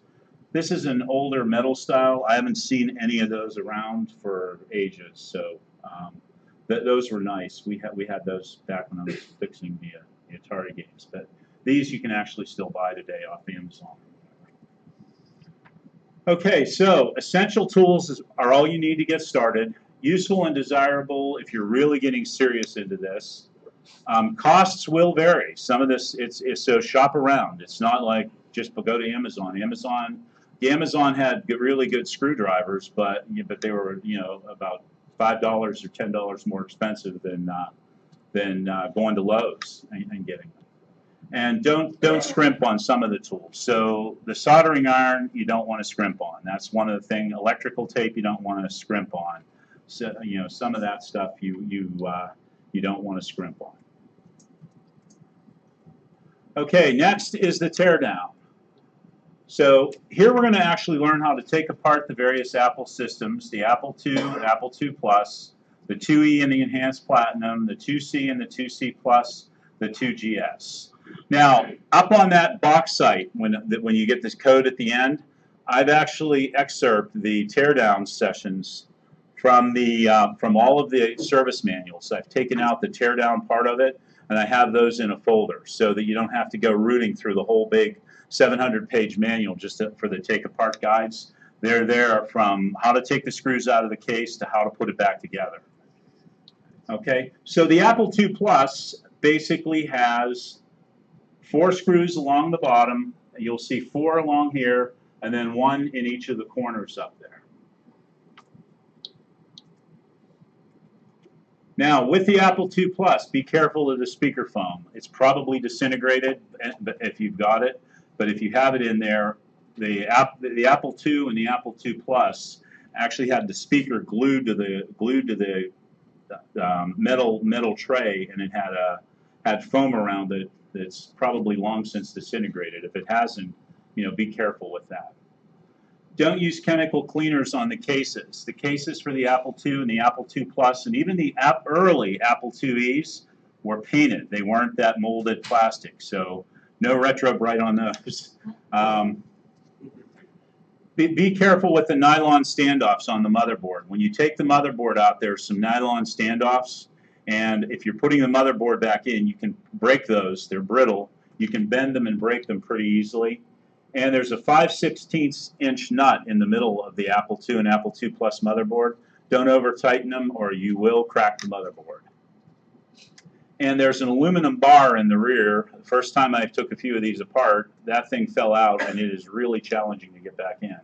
You don't need to take those screws out. The motherboard will come out without those. And then we're moving the keyboard. That had the 16-pin dip or dual inline package. use an IC puller if the cable's tight or corroded. Some of them that I've done have been so corroded that you just can't pull them out. They've actually corroded into the socket. So I get an IC puller and I very carefully wiggle it back and forth. And then it usually comes out. Take the shift key off when if you're popping the power light off. All right, the Apple IIe. The Apple IIe, you'll see there's 4 screws across the bottom on the earlier models. Or on the later models, there's only 3, and then it has 4 up on the case. Again, with this, be careful of the nylon standoffs.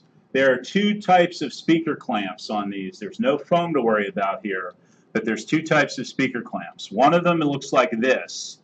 You don't lose those as easy. The other one are 2 crossbars that go across like that. If you get in there and you flick that, those things have a lot of tension on them, and they'll fly across the room, and you'll be looking for them. So just be careful when you're taking those clamps off.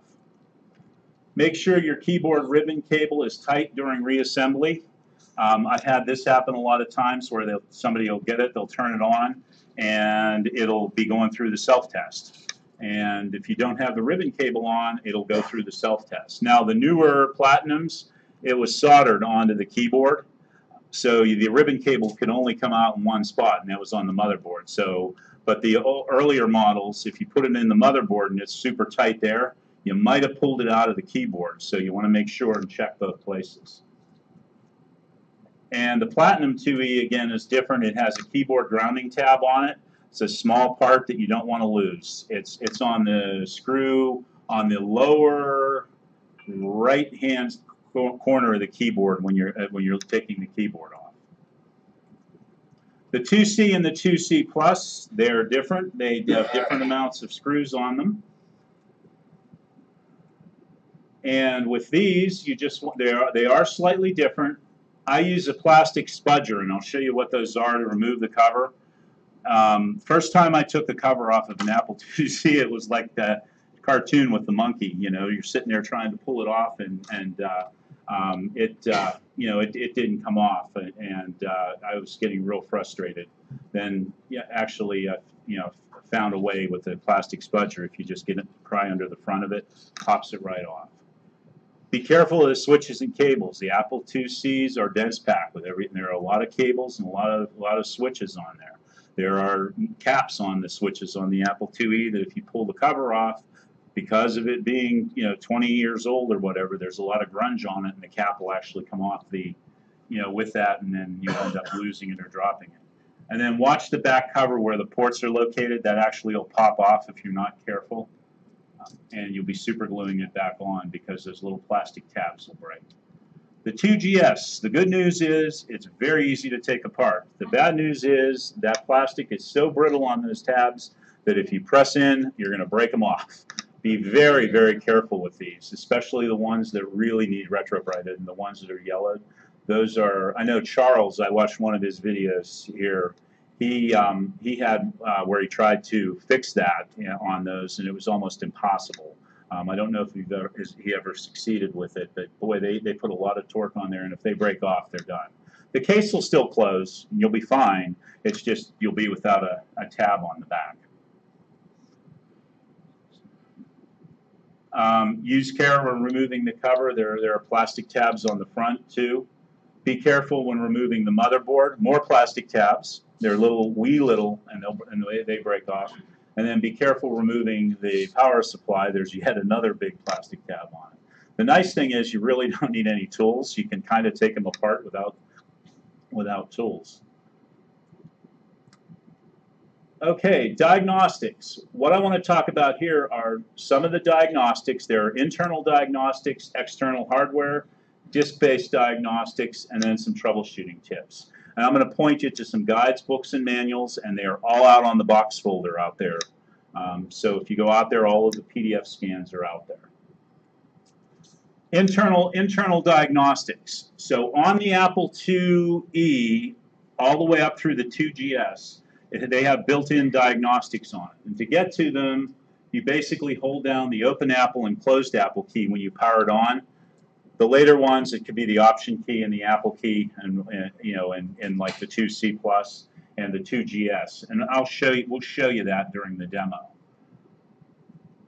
It's rudimentary in the earlier models, like the Apple IIe unenhanced. It's in there, but it's very rudimentary and does very rudimentary checks. The 2GS, the ROM 3s, it's very, very, and it'll walk through a set of probably 15 different diagnostics. So it got better in the later models. It checks basically the RAM, the MMU, the IOU, ROM, the GLU on the 2C. So it does a kind of a test of those. Now it has to power up. If it doesn't power up, this isn't going to work that well. And as I mentioned, the 2GS diagnostics are pretty sophisticated. So the external hardware diagnostics. Apple made a card for the 2E, and I think it was the earlier 2Es. I haven't tried this on a Platinum yet, but I'm betting the ROM routines in here aren't going to work on the Platinums. But basically, the card had 2 ROMs on it. It had diagnostics built on it. You put it in a slot, and there was a toggle switch up here. And when you switch the switch in one direction, it would run some external diagnostics off of the card. When you put it in the other direction, your Apple IIe would boot up normally. The other thing, James has these that he back there. He actually found these on eBay. I don't know if you've ever tested these to see if they work or not, but these were diagnostics that I believe they used at Apple when they were testing the boards on the line. So hence the handles on there. You won't see those on things that they gave to the dealers, and those are look like pretty sturdy aluminum handles. So James Littlejohn has these, all of the cables that go with it in the manual. Go out there and look at it. The manual is real interesting on these. So disk-based diagnostics, there are many to choose from. And one of the things when you're looking for those diagnostics, it may be specific to the make and the model, and there are a variety of features in the diagnostics. So with the disk-based diagnostics, the ones that I typically use are Master Diagnostics 2E and 2C. Yes, the disk images are up on the box folder, so you don't have to go looking for these. AP Test, Apple Cillin, Apex Diagnostics, the MEC, the MEC Computer Inspector, and XPS Diagnostics 2E. And there's a real good write-up that Stephen Buggy did on diagnostics that's about a decade old, maybe 2 decades old now.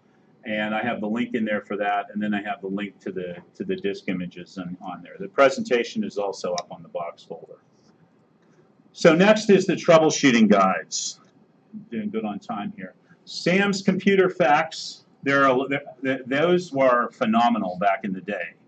I have a few real copies of those at home, but luckily they've scanned them all and they put them up there. The real copies are nice because they actually folded out and you could lay them down and you could see the circuit board and so forth. The entire circuit board. The PDFs kind of have to scan them one at a time there. There are a lot of good books out there, and there's a lot of good user-provided diagnostics and troubleshooting. So these are the Sam's Computer Facts. And you can see this is just a sample. There's one for the Apple II and II Plus, the 2E, the Disk 2 drive, the Image Writer printer, and then the Apple IIc. And these are what they look like inside. They actually have, the settings for the oscilloscopes. They have troubleshooting tips. They have take-apart guides and so forth in there. They're very, very good. Obviously, there's a bunch of books out here. And this one you definitely heard about yesterday when Brian gave his talk. That's more for programming and not a lot for diagnostics, but there are a few tips and tricks in there. Actually, Chilton, who makes all of the auto repair manuals, made a manual for the Apple II. The understanding the Apple IIe and the inside the Apple II series are really good too. And then Sam's also has a troubleshooting guide. So not only did they do the computer facts and the single sheets, they did a troubleshooting guide. And this is just some of the inside of what the books look like. And then you have the official service manuals. And there were actually some of these in the garage giveaway up there I saw. So these are the official manuals that Apple gave you. Now, the only thing that I really don't like about the Apple service manuals, they do have troubleshooting charts in there, but it's like, try this, try that, and if that doesn't work, swap the motherboard. So if you try the first two things and it doesn't work, you know, you can't swap the motherboard anymore because, you know, the Apple's not going to swap them, so you're kind of stuck on these. They're really good in some areas, but in other areas, basically, especially when they got up to the 2Es, they were just swapping motherboards and not doing board level repairs. And you know, some of the parts were actually soldered on there. So you'd send, you know, if you were a dealer, you would, you know, try to fix it. If you couldn't, you sent the motherboard back to Apple. They fixed it, and you put a new one in. And then there's some good user-provided manuals out there, and I have, you know, Mike Willigal, who's been here to Kansasfest or two. He has some really good troubleshooting tips out there, and then there's some chip swapping guides and hardware. So diagnostics: be careful when taking them apart. Don't lose any of the parts. Use the guides that are available. Some of them are very useful. Diagnostics will help narrow it down. Troubleshooting is mostly a skill, but there is an art to it as well. And I'll talk a little bit about this later. Now, the parts overview. I'll try to go through these pretty quickly. Obviously, I wanted to talk about the capacitor problem, the 7400 series logic, some of the custom ICs, and then where do I find parts. Everybody probably knows about these, the capacitor problem, the leaky capacitors. And I have a few pictures of some really dramatic ones here. And one of the problems that happens, these will leak. The electrolyte in them will surround the chips. It is conductive, and you can see that that's a surface mount chip. It's going to short that baby out, and then you got a nice repair job there. There's one leaking from the top. All right, a lot of the chips within the Apple are 7400 series, and this is TTL, or transistor logic. These chips were designed and made in the late 60s and the early 70s. The reason it's transistor, there's transistor, there is resistor transistor, and diode transistor. Basically, it was what on that wafer of silicon, what were they going to etch on there? Here, they did them all with transistors instead of etching a diode on there or etching a resistor on there. So the TTL logic became very, very reliable.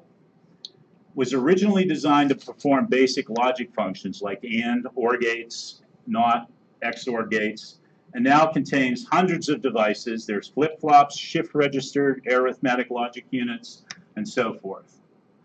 So there was also a military variant of it, which was the 5400 series. Basically, it was a higher temperature. You could use them at a higher temperature, and they were mil-spec. So how's the numbering scheme work on this? Well, the numbering scheme is pretty simple. So if you look at a chip, you'll see something that'll look like this whole big string of numbers here, and you know, it's real easy to decode. So the first thing is typically the manufacturer. In this case, SN is Texas Instruments, DM is National Semiconductor, MM is Fairchild, although Fairchild did use DM at one point, and so, but again, that typically would designate the manufacturer. The next would be the temperature range. The 74 are the commercial ones that were available, 54 were the military, and they had a short run of 64, which was industrial. The next is the logic series, and I'll talk a little bit about that later. Then the device number, and then the package type or the quality grade. So if you look at these, you can use this to decode what the chip is. So the logic series basically is 0 to 4 letters, and it has designation like HCT, for example, is high-speed compatible. You may see LS there, which is low power. So here is a SN7404. So Texas Instruments, commercial grade, and the device number is an 04, and this just happens to be a hex inverter. If you have a logic a book on this, or if you go to the web and you look up the TTL logic, you'll get on the spec sheet, you'll get a diagram of how the pins are laid out. Now, the ASICs and the ROMs. The Apple II and the Apple II Plus, you'll see has very few. Whoops, flip back there a minute. Basically, it was the AppleSoft basic ROMs are integer, the character generator, and the programmer's aid ROM if you had that. Everything else in there, you know, there might be some PALs, programmable array logic, in there. You can still get them. You may have to program them, but I think on the Apple II and II Plus there really weren't any. So most everything, if you see on the board, is all commercial off-the-shelf components. Then we moved on to the 2E and the Enhanced Premium. You see they've added a few more. The MMU, the IOU, the keyboard, the video ROM, the CD and EF ROM chips, and you know, the TMG DRAM video, the timing generator are all, you know, all application specific. Then as you see with the 2C and the 2C Plus, even more. And then finally, the 2GS, which is pretty much almost all application specific,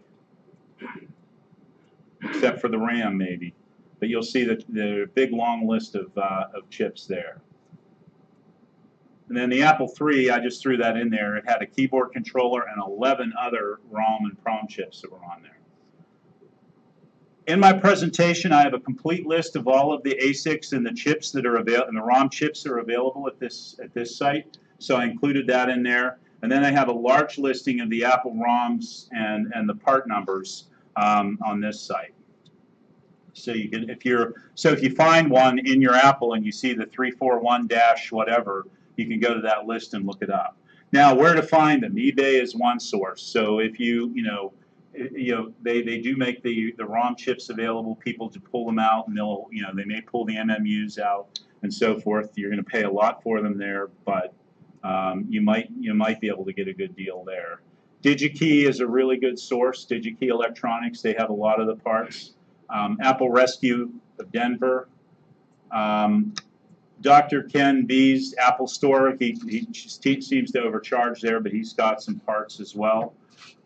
Unicorn Electronics, which is near me in Pennsylvania, and they have some of the hard to find parts.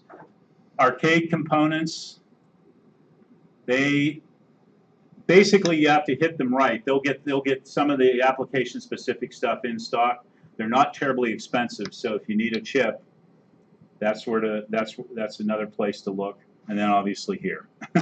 So the parts wrap up. Capacitors are going to be an issue. It's not maybe, they will be an issue, particularly in the power supplies, the monitors, and those types of things. The motherboard, not so much. Know your 7400s, because now you'll be able to look at one of the chips on there and kind of know what that 7400 means. Custom ICs are the most difficult to find, and there are still some good parts finding resources left.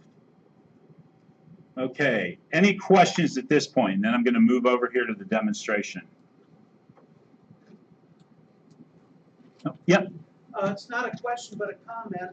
On the 2GS, about 10 of them were given away upstairs. I predict that when you get them home and you hook them up, half of them will fail the internal self-test. But the most likely thing that's going to fail the self-test is going to be the PRAM BIOS battery that runs the settings and the clock. So if it goes through the self-test and says system bad, look at the battery that's in there. If it's one of those Israeli batteries that they put in when the thing was new, it's over 20 years old and very likely dead. So just replace that battery, and I would guess 3/4 of them that say system bad are going to be system good with the new battery. Yeah, and those batteries are still available too, so you can get them online. Even the axial lead ones and the older one, Apple 2GSs, you can get them online. And obviously, the ones that are in the ROM 3s that are in the little plastic case. Little hint: be careful. Until I brought it to Kansasfest here, the only thing I did was there was a battery on, like I said, on the clock card. I removed that so that didn't explode. It was dead. I didn't want to have any issues. Robin's been driving around the last 4 days out to the zoo and everything. This has been sitting in the back in the heat. I don't know if it's broken or not. We'll try it. First time here. But this is actually what I bought. It had 2 disk drives. It was an Apple IIe. The thing that really intrigued me about it was that it had some cool cards in there. A clock card. It had a Lyron card in it. And it had one of the Slinky RAM memory cards in there as well with the Super Serial. So, yeah, that was a pretty good find for $107, I thought. So that's it, and we'll put that up at the end. So so what I'm going to do is I'll flip over to here, and this is the unit that I have here. And I actually have one of the diagnostic cards, so we'll see if we need to use that. So the first thing I typically do when I get one of these is I pop the cover and see what's inside. And there have been some interesting things inside from eBay. Most interesting thing I found in there was a bag of pot in one of them. It was stuck under the keyboard, and there was a bag of pot in there. So yeah, it was like, so I guess he must have used his Apple IIe to stash his stash back in the day. So I open it up. It looks pretty interesting in here. Let me see if I can do this and see if I can get the camera on here and so that you can see what I'm looking at. Let's see.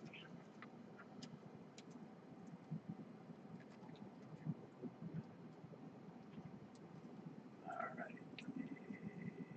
Launch. Quick time here.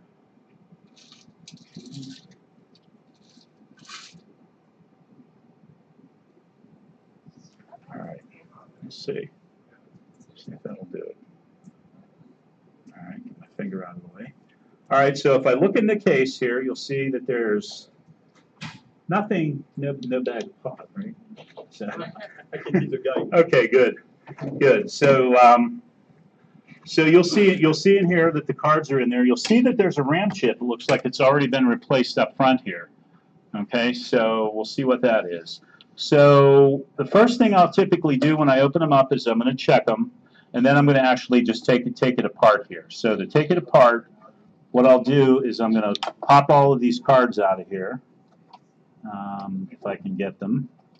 There's the memory card. There's the mouse adapter. There's the clock card without the battery. You don't let the PC plug? The what? What's that? You don't let the Apple II plug to the ground? No. Yeah, I should have discharged with that, but I didn't. But so it probably is broke now, right? So obviously there are these things on the back. Those hex connectors. The best way to get them off is with a little nut driver. I usually take one out. Yep. Did I remove the cable? Oh, maybe. Let's see here.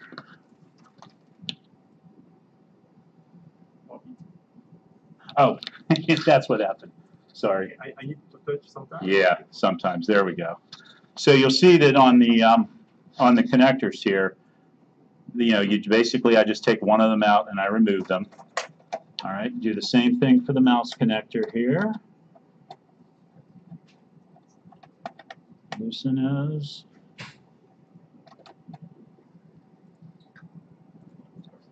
Some of them are a little hard to get out. You want to be careful on these too. There is on the back of there's something that's pressed in there. It's kind of a retainer for the screw. After 30 or 40 years, some of them get hard. They break right off, and then you have a nice thing on getting it back on here. So, all right, let's see if we can get these off. Jake, what size nut drivers? This is 3/16. 3/16 for the small ones here. And this one, pop these out. And then, yeah, I thought it was worth, the Lyron card itself was worth $100, so that's why I bought this. So, all right. Okay, so we'll pop those out. And then we have these connectors, these type of cable clamps on there. They just slip off and slide off of there. Now let's see, get this one. They just slide off like so. This one was a little bit harder to take everything off of because there's a bunch of stuff on there, but it'll pop out. We'll need that for later. Then I'll actually take the Lyron card out. What's the Lyron card? Oh, it's the 3.5-inch controller. 3.5-inch disc controller. For the Unidisc. Why does everybody call it the Lyron card? Because it has Lyron on it. So, all right, and then I'll pop the 80 column card out of there. And then I'll go ahead and flip this guy over. And we'll take out the screws here. You don't want to try it now. I don't know what's under the motherboard. Oh. Mouse. Mouse. Yeah, dead mouse. Yeah, I don't know what's under the motherboard. I've gotten a few of them where there's been screws and things that are wedged under the motherboard. You turn them on and it's gone. Then you've got a bigger repair than you do. I usually take them all the way apart. Did the Unidisc 3.5 come with the Lyron card? It did not. So I brought one though so that we can test it. But see, how am I doing on time? Got 10 minutes here. See, Mario Andretti. We'll take these things apart. So what I typically have for parts as well to hold the smaller parts, they have these little bakery pans. Put a little magnet on them. Drop the screws in there, and we're good to go. Okay, let's lift the case off. Remember I said be careful of the keyboard cable. Keyboard cable's on there, so that's gone. Okay, now to take the motherboard off, there are 4 screws in the back, 4 Phillips screws. We're going to go ahead and loosen those. Can I get this apart and tested in 10 minutes? I hope nothing's broke on it. Yeah. All right. And get that screw out of there. Okay, those are the motherboard screws. Now, this is what I'm usually. Here's my needle nose. These nylon, there's nylon standoffs on here. There's a little like tab that'll stick out. You'll see this. When you do this, what you need to do is you basically grab it with a needle nose, and you'll see it'll pop up. Do the same thing here. It'll pop up.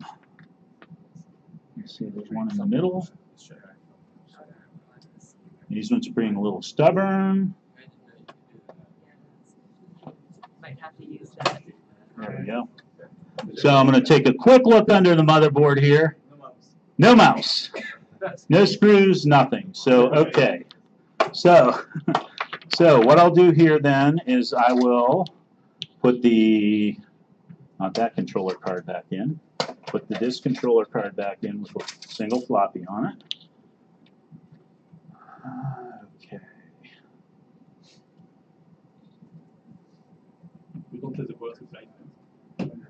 Yeah, we'll test that here. We'll actually plug this in, and you need a keyboard. So what I usually have is kind of a broken keyboard that I have.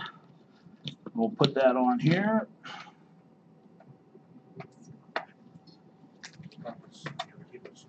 Okay. Make sure I have no tools in the unit itself, and then I'll put the power on it here. Make sure the power switch is off. Okay. Turn it on. Okay. Countdown. 3, 2, 1. Ooh. Hey, it looks like it's working. Now, to be sure, this is where I'll run the internal the diagnostics with the open apple and the closed apple.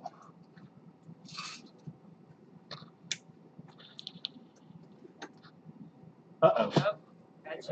Bad RAM. All right, well, we have a bad RAM chip. You saw the thing that happened there. Now, this is the least significant bit, so is it this RAM chip or is it this RAM chip?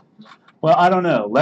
Oh, hey, you did all kinds of interesting things. Yeah, I did all kinds of interesting things with the keyboard here. So, okay, so let's get the diagnostic card here, and we'll put this in and see if that'll give us any additional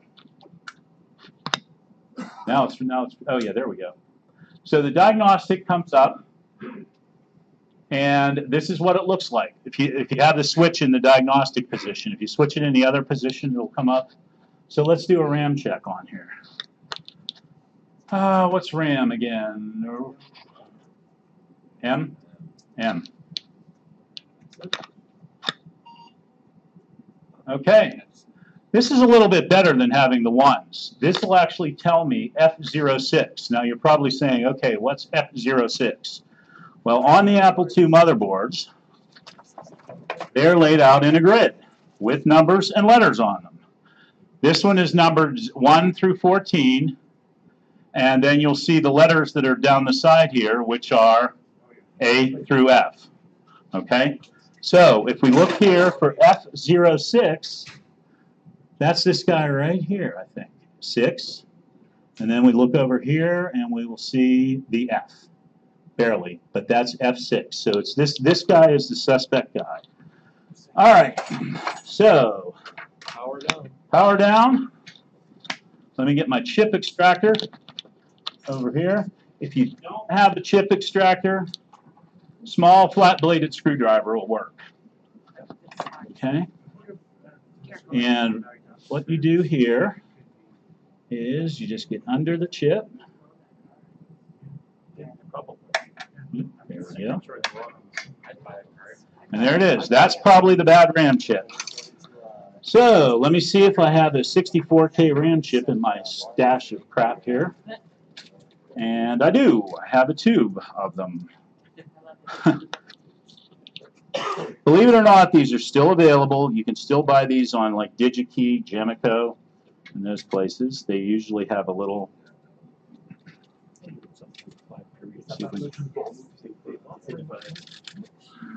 See if I can get it out of here now without. How am I doing on time? I got about 7 minutes left. Can I do this in 7 minutes? Probably. I believe in you. If I can get the package open here. So. I believe in you. Oh, there we go. All right. Thanks. All right. Now, as I told you before, when the chips, when you get them, the legs are kind of spread out on them. So if I try to cram this into the socket now, probably going to bend the pins. That's what this little guy is for. Put the chip in there, press, and there we go. All right, now there is an orientation to these. You just can't go, well, try it this way, try it that way. Not good. On the chip, there's a little notch. You'll see a little notch on the chip. You look at all of the other RAM chips on there, and you see which way the notch is going. And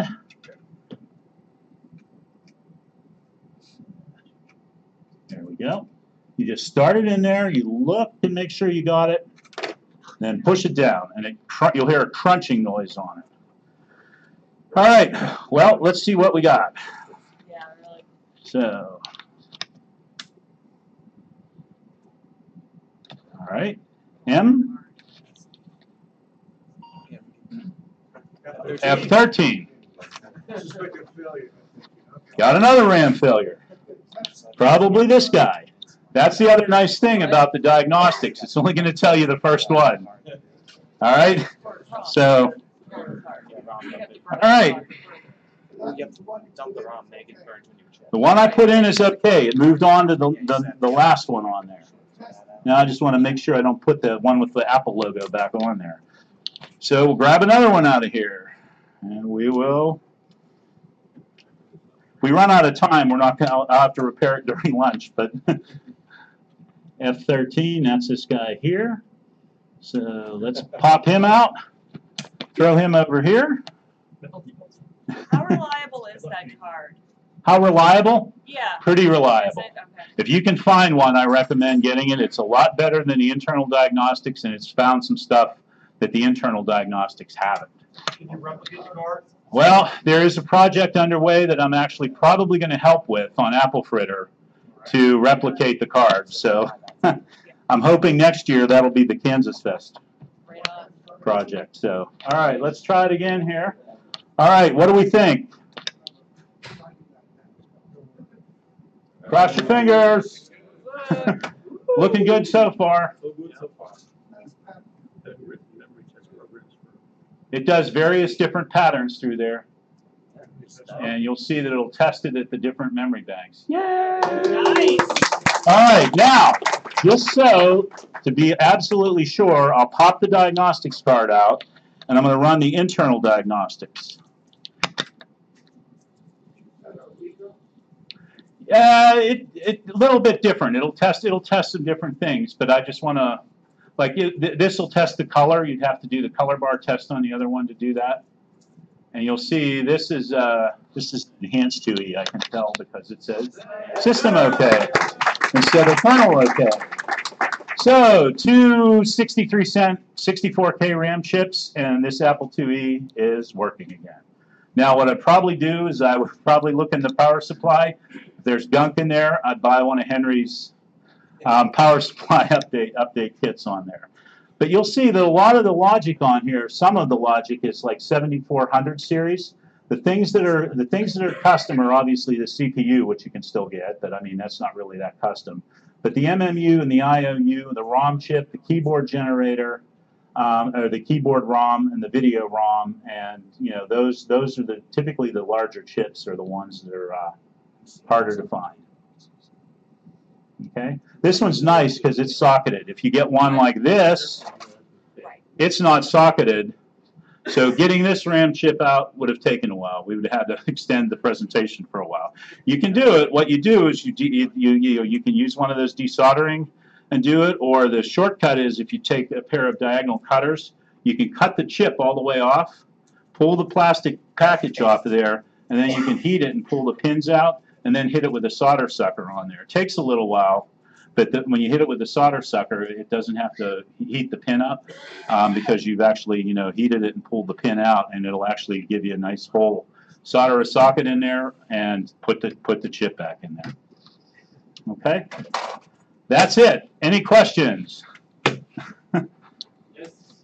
Yes. Yeah, this is the active problem. The first one is Yeah, this is the original.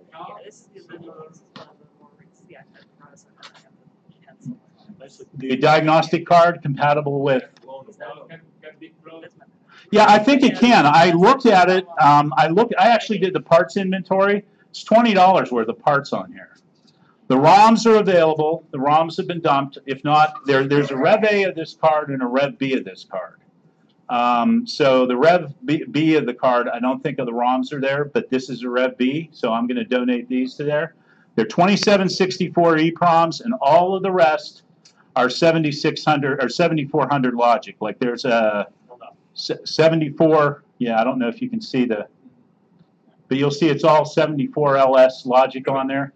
So I priced the parts out. It's about $20. That switch is even still available from DigiKey. So there's actually, I'm actually going to try to work with some of the people that are on the Apple fritter there and clone those. If you just look at Apple II diagnostics card and you search for that on Apple fritter, you'll see somebody actually did the silk screen of the back already of the card. So that was what I thought would be a good project for next year at Kansasfest. So so yes. Just saying, it's not a question, but a comment. 3 years ago, I visited Carl Grabber in Ireland. Carl Grabber is the guy with Apple who did the diagnostic code, which is the firmware of all the Apple tools since the beginning. So if you say system OK, that's thanks to it. And I put Portal Deluxe /public Apple 2E and 2C firmware since code, everything. May help you in understanding the way the internal diagnostic and the firmware works. And then feel free to download it and get it, read it. Thank you. Yeah. Yeah. What is the difference in functionality between Rev A and B? You know, I haven't looked at it yet close enough, but I knew somebody was going to ask that question here, and when I was driving out, I'm there. Wonder what the difference is. And I don't know. I'm going to actually look at it because I have like 4 of those cards. They weren't available for the longest time. And then somebody on eBay was just dumping them for $45 a piece. When the cards are made, like when they work on a platinum? Yeah, they won't work on a platinum. Well, some of the stuff will work on a platinum. The ROM checksums I know are going to be different on the platinum because they are. So if somebody has a platinum, we can try it. I've never tried it. I just bought them all up. I have 3 Rev A's and 1 Rev B. I don't know what the difference is, but I'm going to. The B, yeah, the B might be for the platinum. Now I heard a rumor that they'll work on the Plus too. So, yeah, Brian. I was just gonna say, as long as you're looking at replicating them, consider, if possible, extending it to fully support the Platinum, maybe even the GS or the Yeah. 3 or. Yeah, well, the GS has some really good built-in diagnostics. I don't know if you've seen those. Yes. These were the 2E, the unenhanced 2E. I could tell that that was an enhanced 2E because it says system OK. The unenhanced ones will say kernel OK, and it'll pop it up here in the upper left-hand corner. Those really come in handy. But I had one with an MMU that was bad, and when I turned it on, I got no video. I put that card in, turned it on. I actually got video, and it said the MMU was bad. So, so yeah. And again, it's not the be-all, end-all. There's a narrow range of things that it'll work on, but there's enough of the unenhanced 2Es out there, and the enhanced 2Es, but prior to the Platinum, that it might be worth it for $20 worth of parts. Yeah, Charles. You mentioned the switch, the diagnostic versus the mode switch. What are the two different modes? You mentioned it, and then. Oh, I'm sorry. Yeah, I must have been. Yeah. So there's two modes on here. This is transparent, where it's the card's not even in there, and this is where it's boots up into the diagnostic mode. So if I flip the switch this way, put it in slot 4 or slot 5, I'll turn it on. It's going to be looking at the disk drive for a floppy. So at that point. So, okay. Any other questions? Yeah. Do you proactively recap your boards, or do you just watch? So on these boards, the electrolytic, the electrolytic capacitors that are leaking are usually, these are the smaller ones here. They're usually not quite as bad because they're low power. The ones where you're going to see the leakage and things like that are on like the Macintoshes with the surface mount ones, the later ones. Apparently, this whole capacitor problem, and it's a whole religious war out there on this thing. So the whole capacitor problem started in like the very late 70s, early 80s, and so a lot of the capacitors prior to that were good. These tend to not go bad. Again, because they're low power. I've opened up some of the power supplies, and there's just been gunk all inside the power supply, and it smells awful. I mean, it smells like an animal died. When you'll know if you have a leaky one. So yeah, I don't recap them unless they need them. Now the power supplies, I'll probably pop that one open and take a look at it. If there's any signs of leaking capacitors, I'll probably buy one of Henry's kits and update it. Any other questions? Yeah.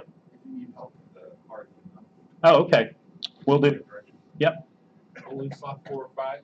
No. I think you can put it in anything but 7. I haven't tried it in there yet, but I think when I read, it's funny because there's no documentation online for this.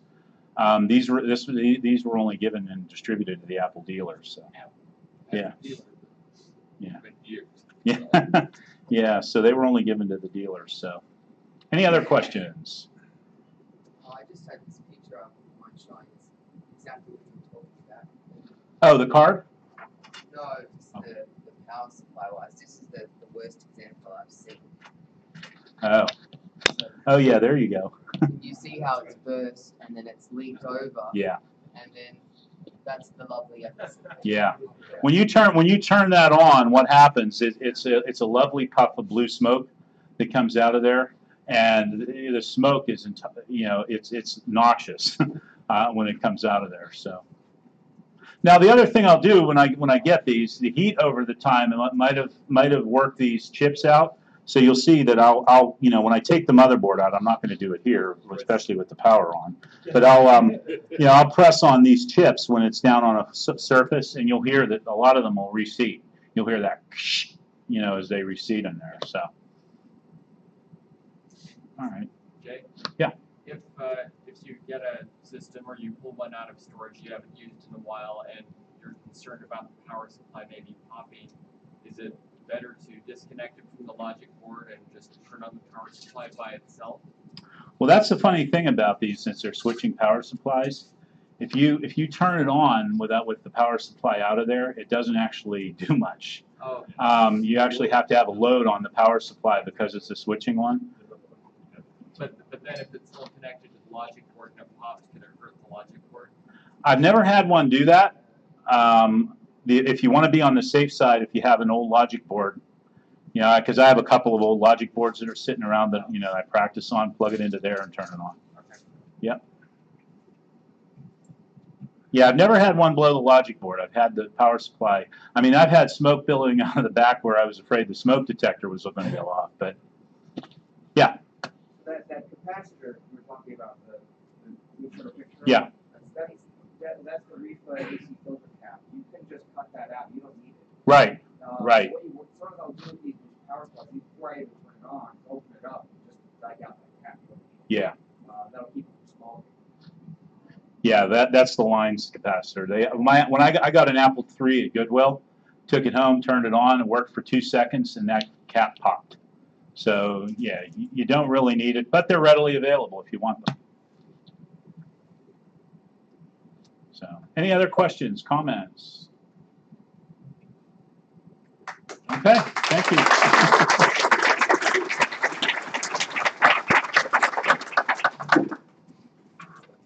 I only went 5 minutes over. QR code. Oh, yeah, let's put that up. Thank you. Thank you, sir. Okay, we have a couple minutes break, but don't forget to come back at 11:15. We have NTSC artifact colors, the next generation. And don't leave for lunch right after that because Dr. Steve has a 5-minute treat for us after. Has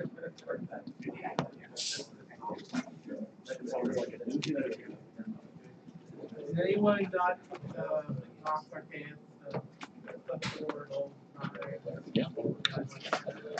Oh, yeah. Can you have them? Yes, you may. There you go.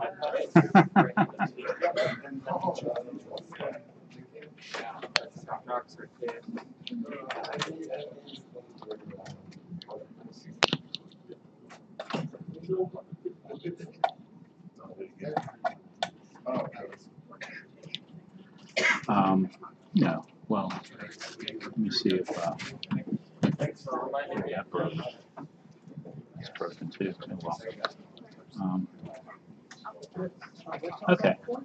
For the monster PSP. Hey, Andy. Is the next one going to need the table here?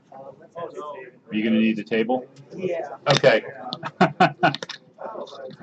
I'm gonna clean it up. Are we giving any more prizes out? I forgot to do this, but I had one of these for a prize. The previous session, Insert.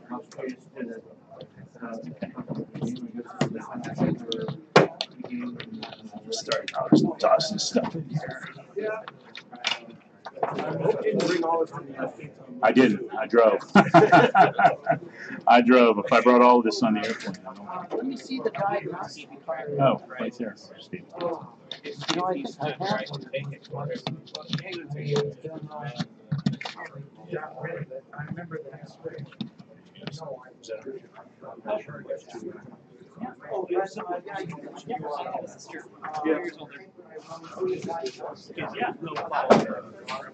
Sorry? 96. Yeah.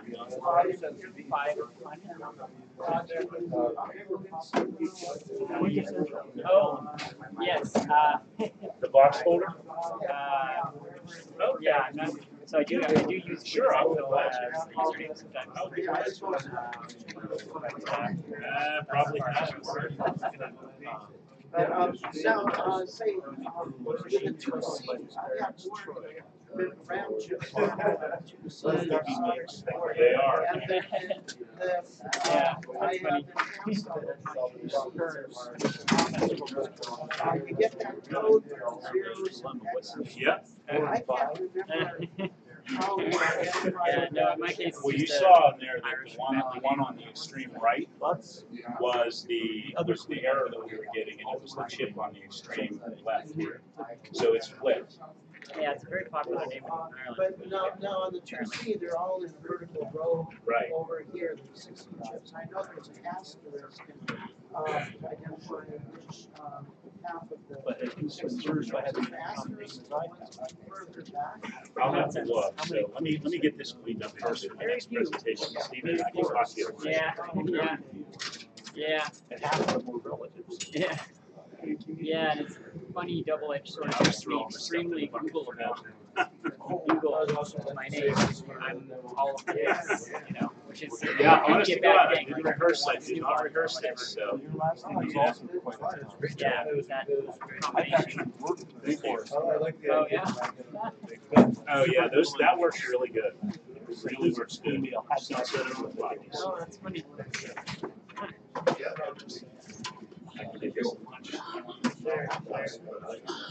So that we got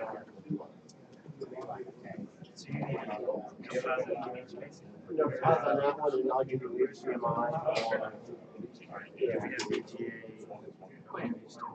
Did you get a video camera for Kansasfest? No, nothing has happened yet. There's been some emails, but awesome. Sure. no problem. Like, sure thing. Sure thing. I'll be around. There's 2GS that have HDMI on it. I would be surprised. That's posted. Oh, okay. Yeah, I'll be here. Or not. So Well, we're not sure. it's cute, but it's really hard to qualify anyway.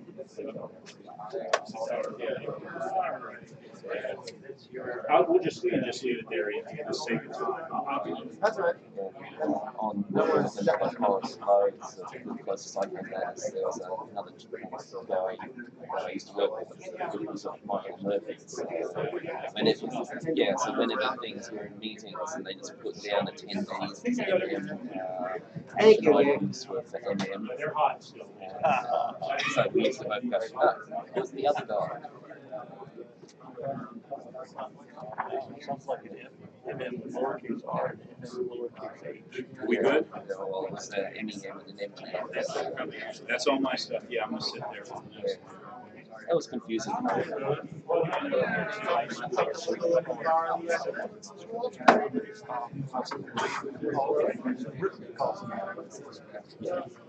Germany calls it weight.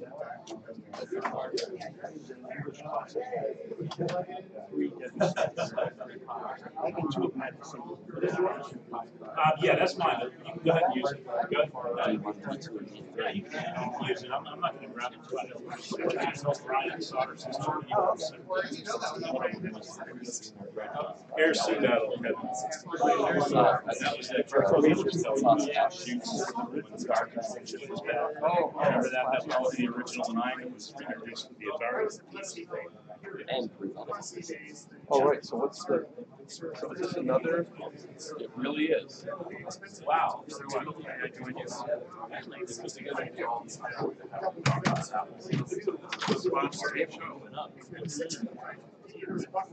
So one thing I am I don't have how like part of the let me get my handbook here is I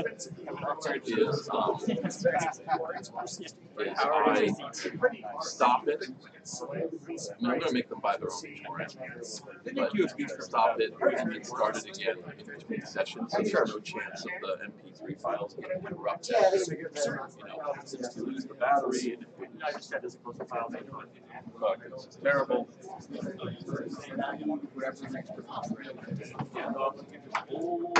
Feedback. I tried.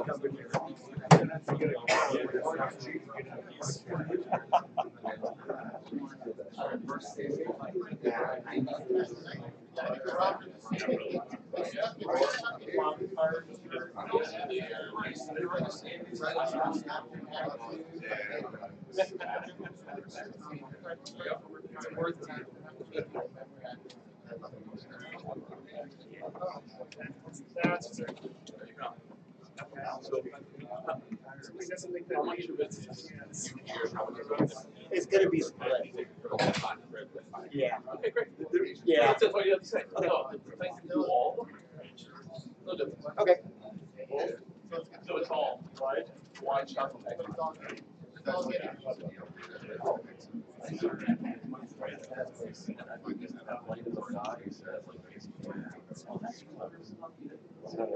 you should tell Peter to listen to the next issue of the next podcast. share your thoughts with that, because you always want to make Kansasfest better. Test. Test. Is that good?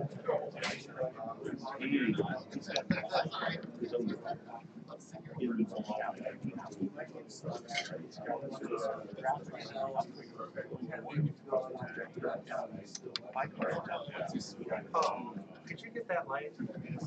Thank you. Yeah. And this one too. Yes. Yeah.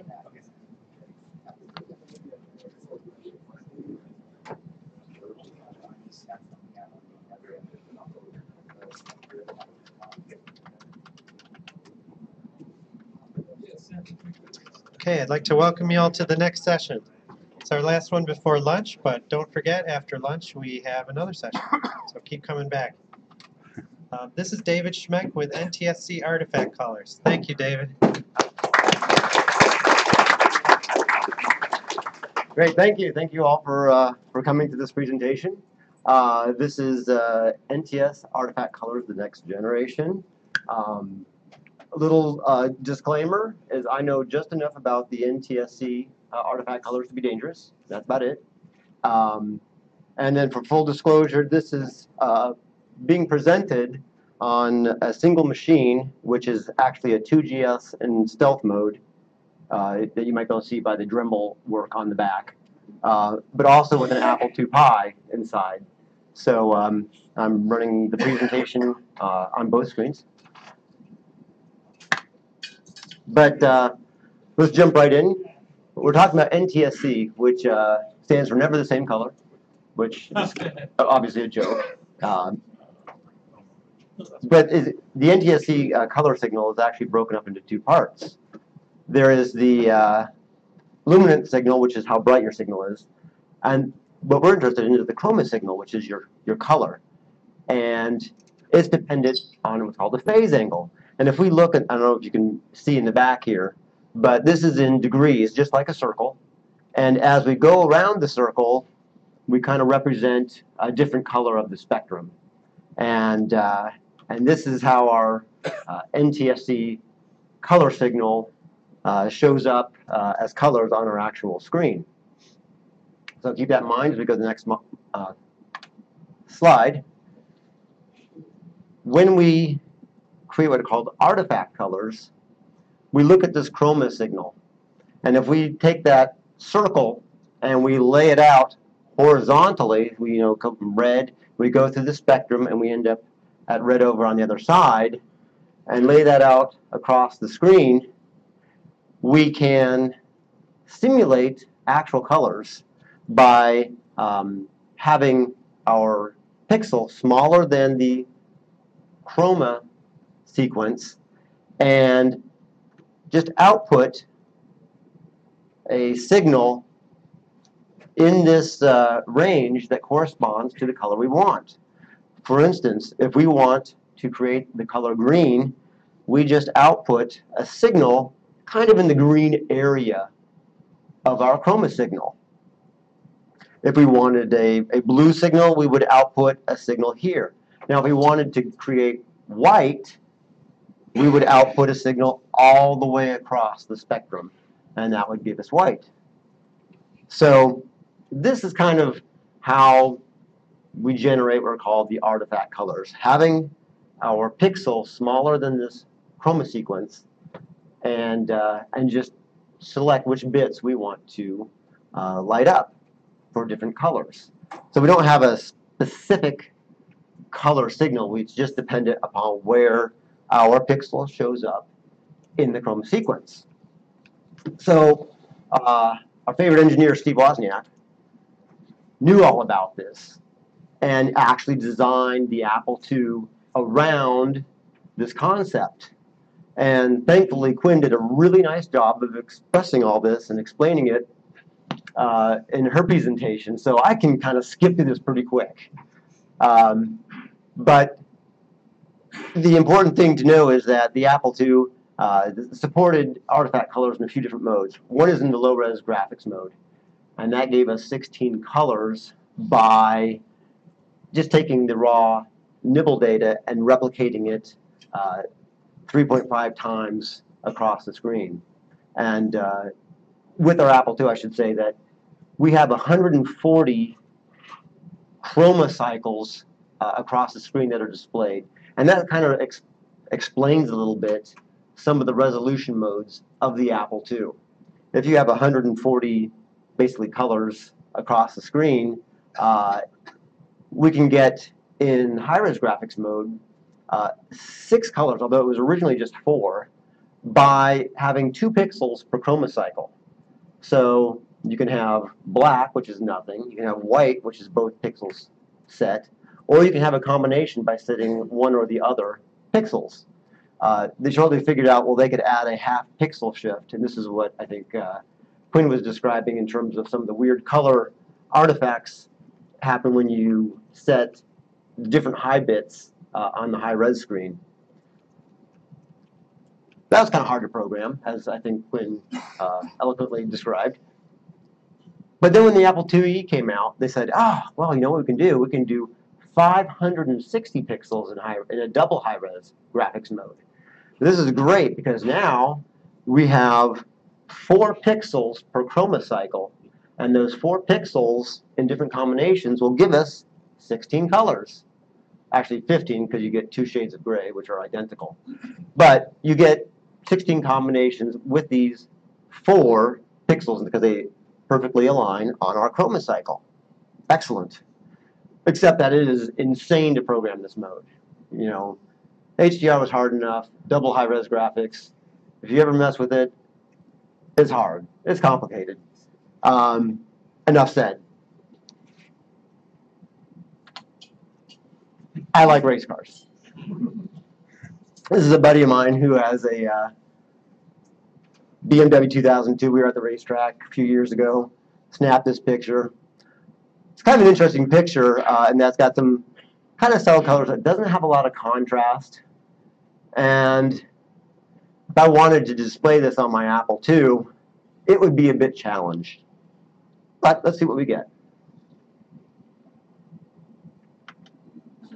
Oops. See if I can do it. Okay, hold on. I have to do this by hand.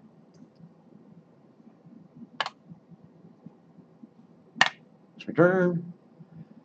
Now this is an Apple II Pi. So with my Apple II Pi, I'm actually able to, from Linux, download and run code on my Apple II GS without having to swap floppy disks and whatnot. So what I just did here was run some code directly to my Apple II GS. And what this is over here is our double high-res graphics mode. I ran this image over here through Buckshot that Dagan created with Bill Buckles. Go back to here. Nope, okay. And granted, I don't really know what I'm doing with Buckshot, but this is the default settings, and this is what came out. You can kind of see the similarity between the two, but it's a challenging image. Low contrast, colors don't quite match, but squint, you can kind of see what it is. Now, I have been accused of being a 2GS hater in the past, and probably rightfully so. But we got Antoine and Olivier from France here, our 2GS experts, and over the summer, Jesse Blue did a pretty awesome 2GS demo, the demo scene, which hasn't been done in years and years and years. And then my cohort with Lawless Legends, Brendan says, you know, there's still got to be something we can do for the 2GS that hasn't been done yet. And so I thought, maybe there is.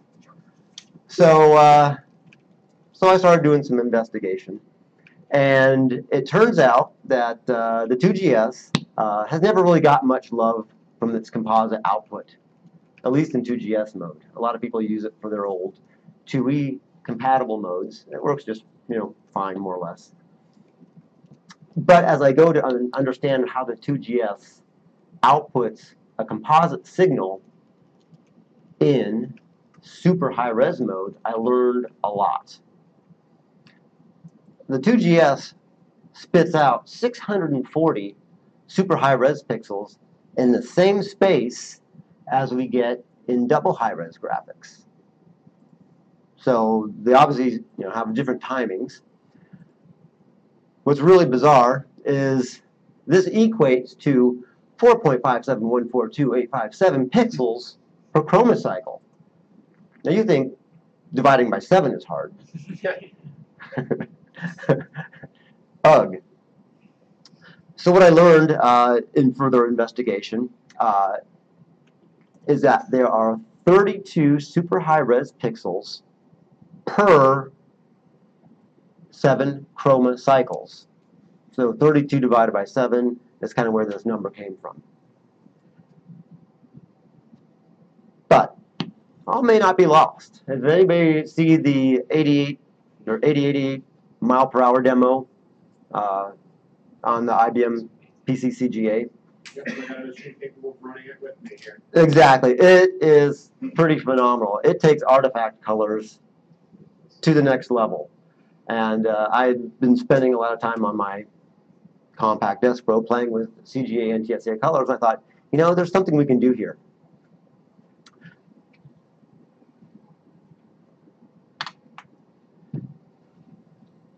How our super high-res pixels map on top of our chroma sequence looks kind of like this.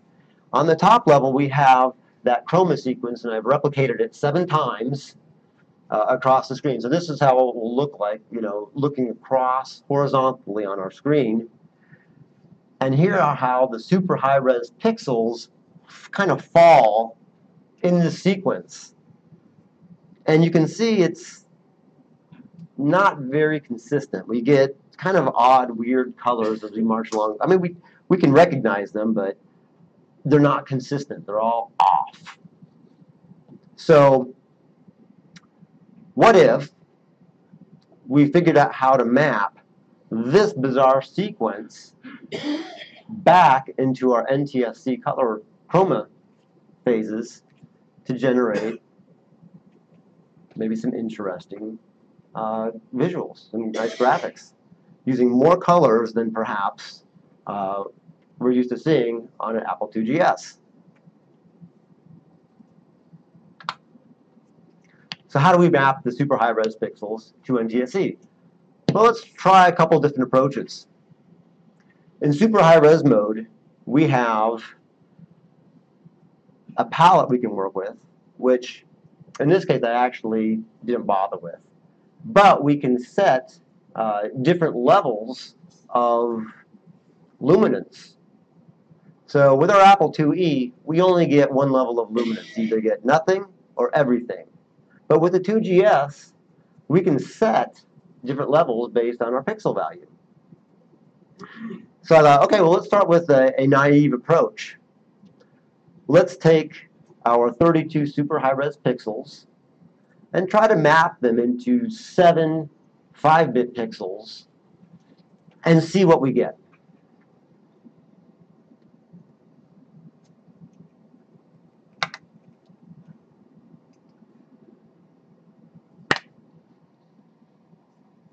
We'll download some code. We'll run it. Well, that's certainly better. But when we try to map 5 7-bit pixels into this NTSC stream, it doesn't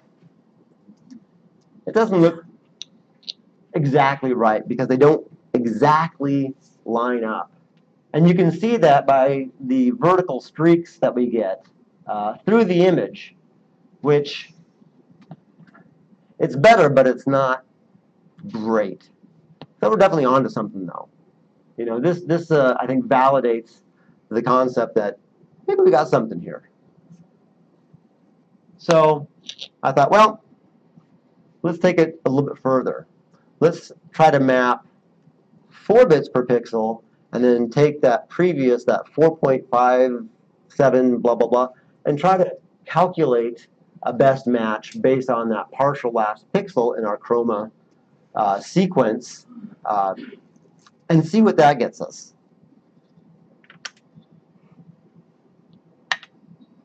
So this is actually, instead of calculating 140 pixels across the screen, we're actually calculating 160 pixels across the screen.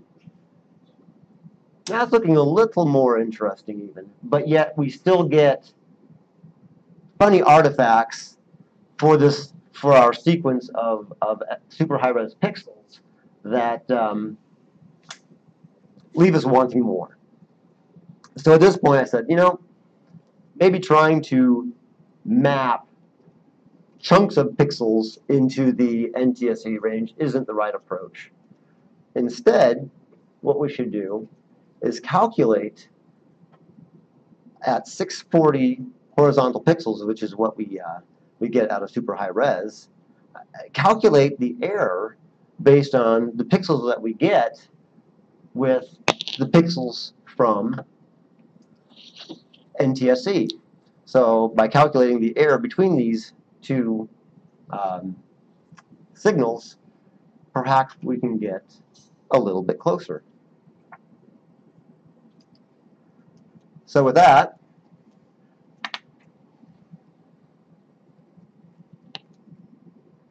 we end up with this. Now we're getting even closer to what I think is a pretty respectable image. What's interesting about this is it's actually being calculated at 640 horizontal pixels. So whereas our first image was only 140 pixels horizontally, we're starting to get more and more resolution, like on the window frame here. The diagonals start to look a little more clear. We don't get as much aliasing anymore. We don't have that that blocking, that vertical issues that we were having. But I thought there's probably one more thing we can do.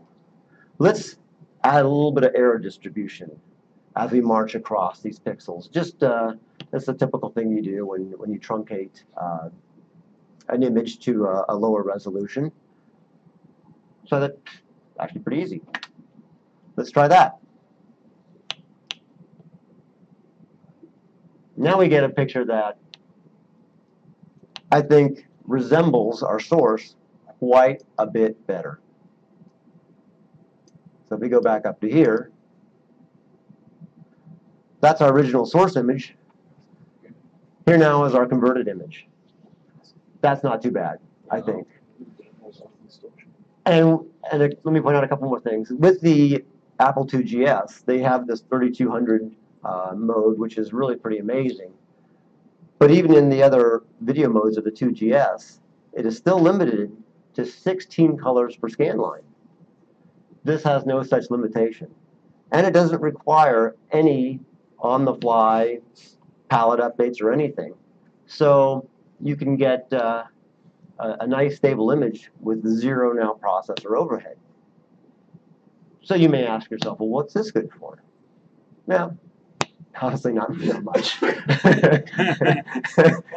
It's pretty useless.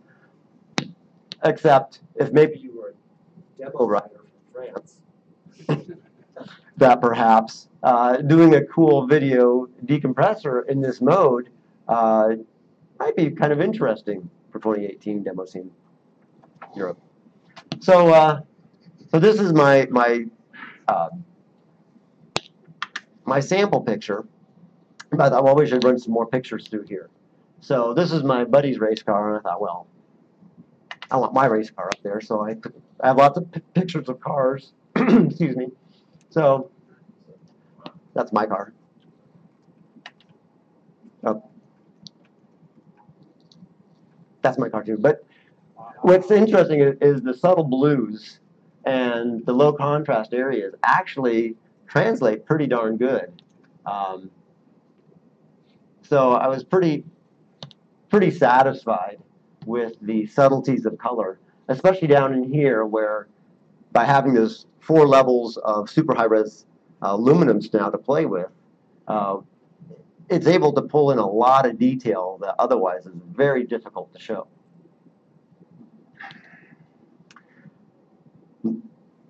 another disclosure for this next image. This is an image I debated whether I was going to show, but it has a long history in computer graphics imaging, just FYI. Not to offend anybody, but it does have a long history. It was scanned back in 1972 and has been used for decades as a sample image. It's that sexy teapot, isn't it? It came out of a magazine, but the reason why I decided to include it is actually shows some of the limitations, really, of this algorithm, and that is with really subtle shading of the same color, is you still get a lot of the vertical streaking that is inherent in this approach. So I did choose to use this. This is probably the worst looking picture that I came across using this technique.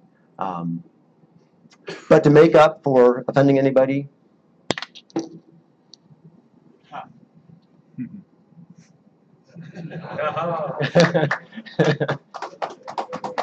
our favorite engineer. So this was all developed using really horrible Python code. The algorithm, it turned out, wasn't all that difficult, but it's all on GitHub. And let me pull that up real quick.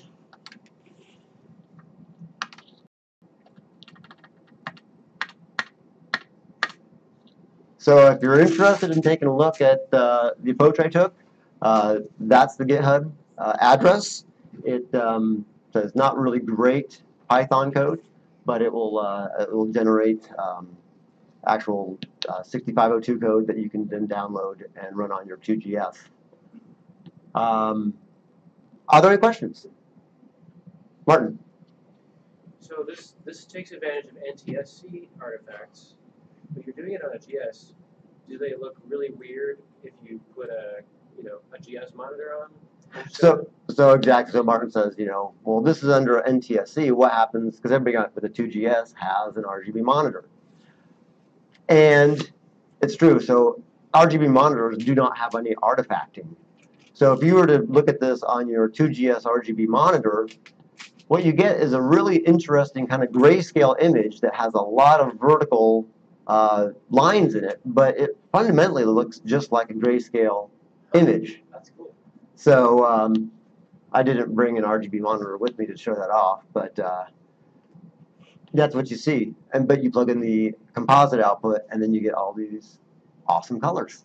You disable color burst to show on the GS and the control panel? To show that? Sure. What's the bit I set?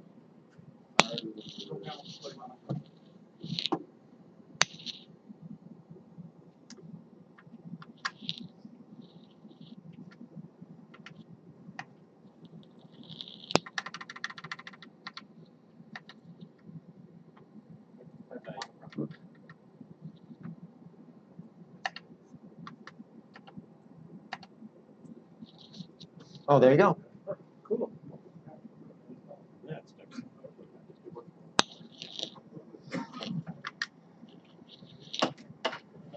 So on a GS RGB monitor, though, it would be a lot of vertical lines. The NTSC signal is a low enough bandwidth that you can't see the actual super high-res pixels. It kind of merges them together. That still looks pretty good. I don't know anything about GSOS and how that all works, but I was wondering if the operating system could be altered to support your algorithms. So if you plug it into the monitor, composite monitor in, you don't get all that weird, goofy color bleeding. Do you think that would work? Or? So probably not. The RGB composite output in super high res mode is challenged, and when you run the GSOS desktop on a composite monitor, it looks horrible. And this is why, because you get 4.57 blah blah blah blah blah pixels per chroma cycle. So you get horrible, well, artifacting, as it turns out. So the 2GS in its normal super high res mode really looks bad on composite, and I have no idea how you would actually fix that. So that would be a challenge. Oh, sorry. I think what he's asking is, could you run this algorithm inside GSOS on 65816 to try to apply it to the super high res desktop? Oh, I see. Oh, okay. So Eric says, running this on this algorithm to map to. The end algorithm really is just calculating an error as it marches along super high res pixels, comparing to the previous 4.57 such and such pixels to map the next best pixel value. And so it's just kind of like a running error calculation. So it could be possible. Yeah. Okay. I take a quick question. Oh, sure. How does it look directly displayed on an Apple composite color monitor? Like this? But I had. Wouldn't you be further exploiting your algorithm there? Something that can decode it? To be honest, I wasn't sure how this projector was going to deal with plugging it into a modern TV set. They kind of do weird things, especially with the dimmer pixels, and kind of overcompensate. I developed it actually on this monitor, so I can plug it in real quick, and if you can see that, see what it looks like.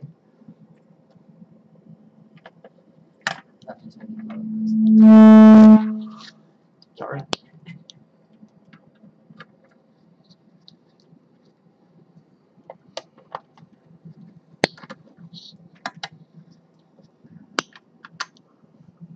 Oh, no, I can't see it. Yeah, that's tough. Oh, well, we can run that perhaps later if there's any other questions. It's on. Is it? Yeah, scroll up to the upper left. Okay, this is a bad idea. One more time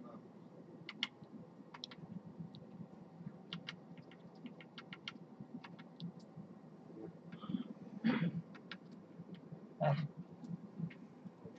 Upside down, isn't it? Yeah. There Did you get it color? Yeah, good.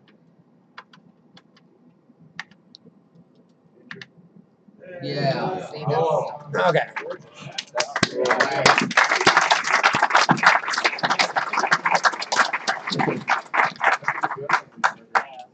Show the cars. Yeah, can you go back in your? Oh. It looks better on the monitor than it did on the projector. Yeah, this is. Blurring all the areas. We'll reset. Start this. Wow. That's cool. Oh, hey, Light Cycles 3D. Anybody see that? It's from 1977, you know. Okay, so here again is the double high res version. Okay. Now our first attempt at 140 pixels matching. 160 pixels trying to match. A little better.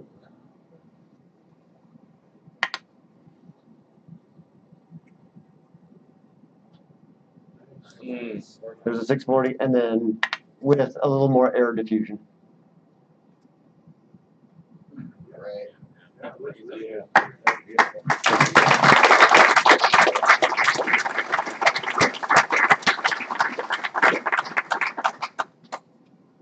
Okay, I think my time's up. Thank you.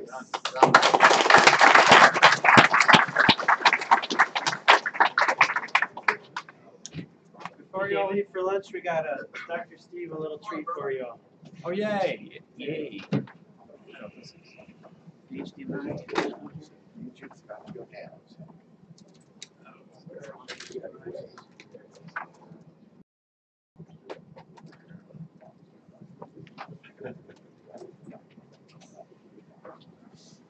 Yeah, so I'm not a programmer, though I have done programming. Can't think of really anything to do for Hackfest. But I can do this. doing? Wake up.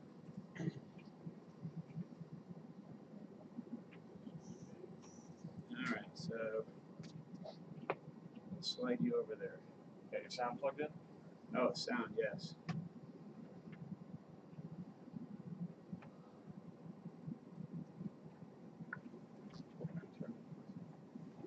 Thank you. Any good without the sound?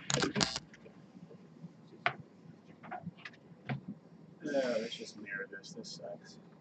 If I can find the icon, there you are. That'll be easier.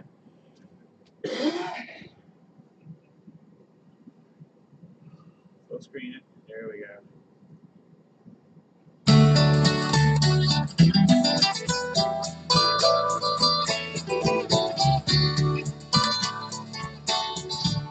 Out in the East Kansas campus of Rutgers, I came to Kansasfest arriving by air. Tuesday night found us unpacking the green truck, sorting out apple to goodies to share. Black cased and dusty, it sat in the corner, Bell and how apple to casting a spell. This was a model I always had wanted, whether I believed it that I could not tell. That night a wild young newbie came in, excitedly searching the piles.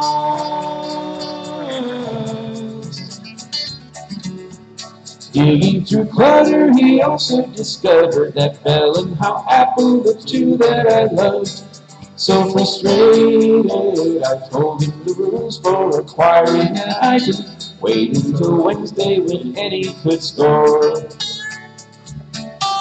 My comments were lost as he made his own piles and tried to hide all the good stuff on the floor. Just for a moment I stood there in silence, shocked by the ignorant thing he had done.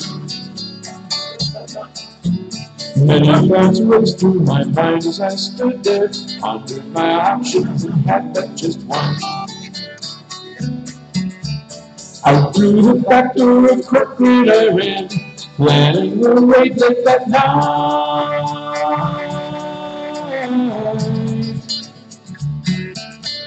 I found a quick one and looked like it would run that Bell and how apple two had to be mine. So at 3 a.m. I slumped through the halls on the campus of Rutgers, clutching that black beauty apple in tow. My good name at Kansas, it would be worthless, all would be gone if they knew what I'd done. That black apple hid beneath my bed blanket, hoping that no one would notice it's gone. Went back to bed, but my eyes would not close, stirring alone in the dark.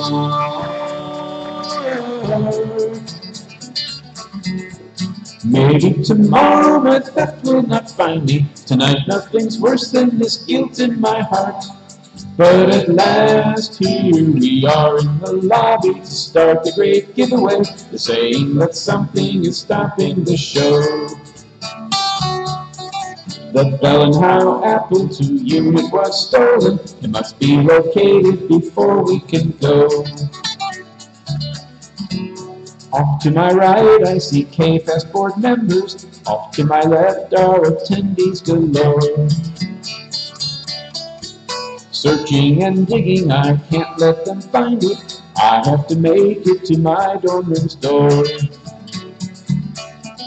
Something is dreadfully wrong, for I see my K-Fest dorm room open wide.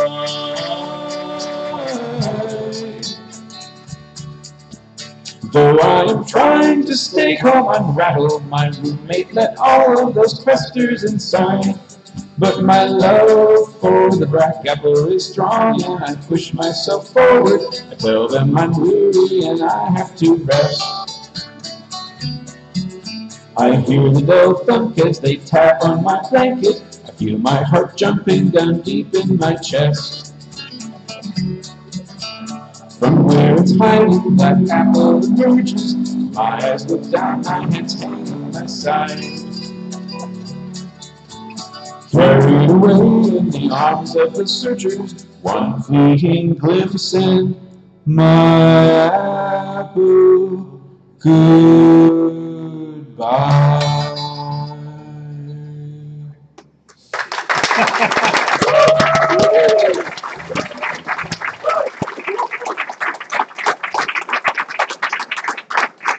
It just shows what happens when you let the garage giveaway get to your head.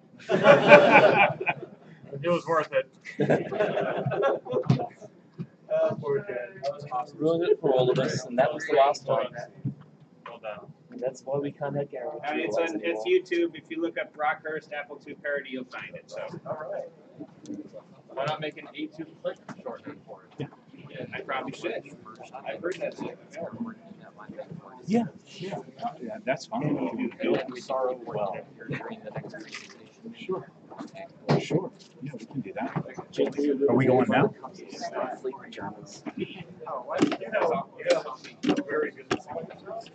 We're going to lunch, and there is going to be a presentation at around 1 something. So look out for that. Hope you're enjoying yourself out there. So we'll talk about how we're going to do this next year at some point. We still have some really good presentations, and then we'll take the stream off in the later afternoon. Talk to you later. Can't feel my face. Right. I had two things, so they were sort of kind of in harmony, and then the main voice. You are your own backup singer. I am my own backup singer, yes. Oh, good. It's got a bunch of different. Does it? That's and new product. Okay. After lunch, I'm doing the next ones. That's right. And the vendor fair. This is actually super shield. So A2 click is Wow. dot click. How'd you get a dot click? David, how'd you get it? It's a top level domain. Huh. I don't like this. Yeah, that was the most But how did you get it to route to? So dot click. GS So by hitting the sequence, it brings up the then that takes over. Well, when you were actually, so when you were hitting return, it made it to the next line. So what I got here with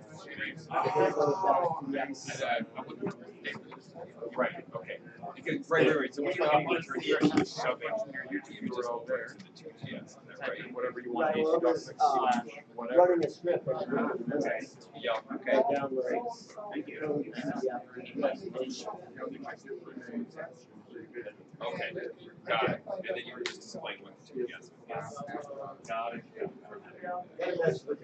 Yeah, no, I used just a tile lot. Right, never kind of together.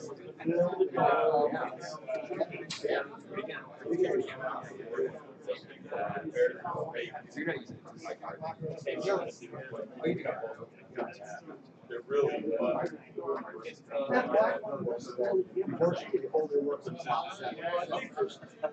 That's okay. The other one that was upstairs. Oh, that's how it has Rodney Ross. And so I use the high drive. Yeah, who's the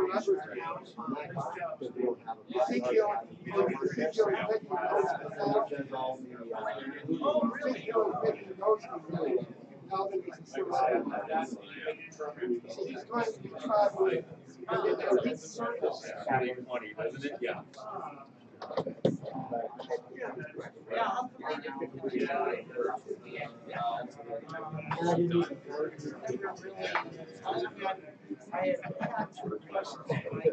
This is my machine gets killed. Yeah, right. You know, Right, exactly. So,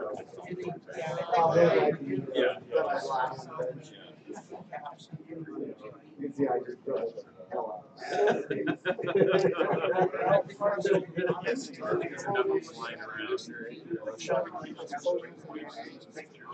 Oh, absolutely.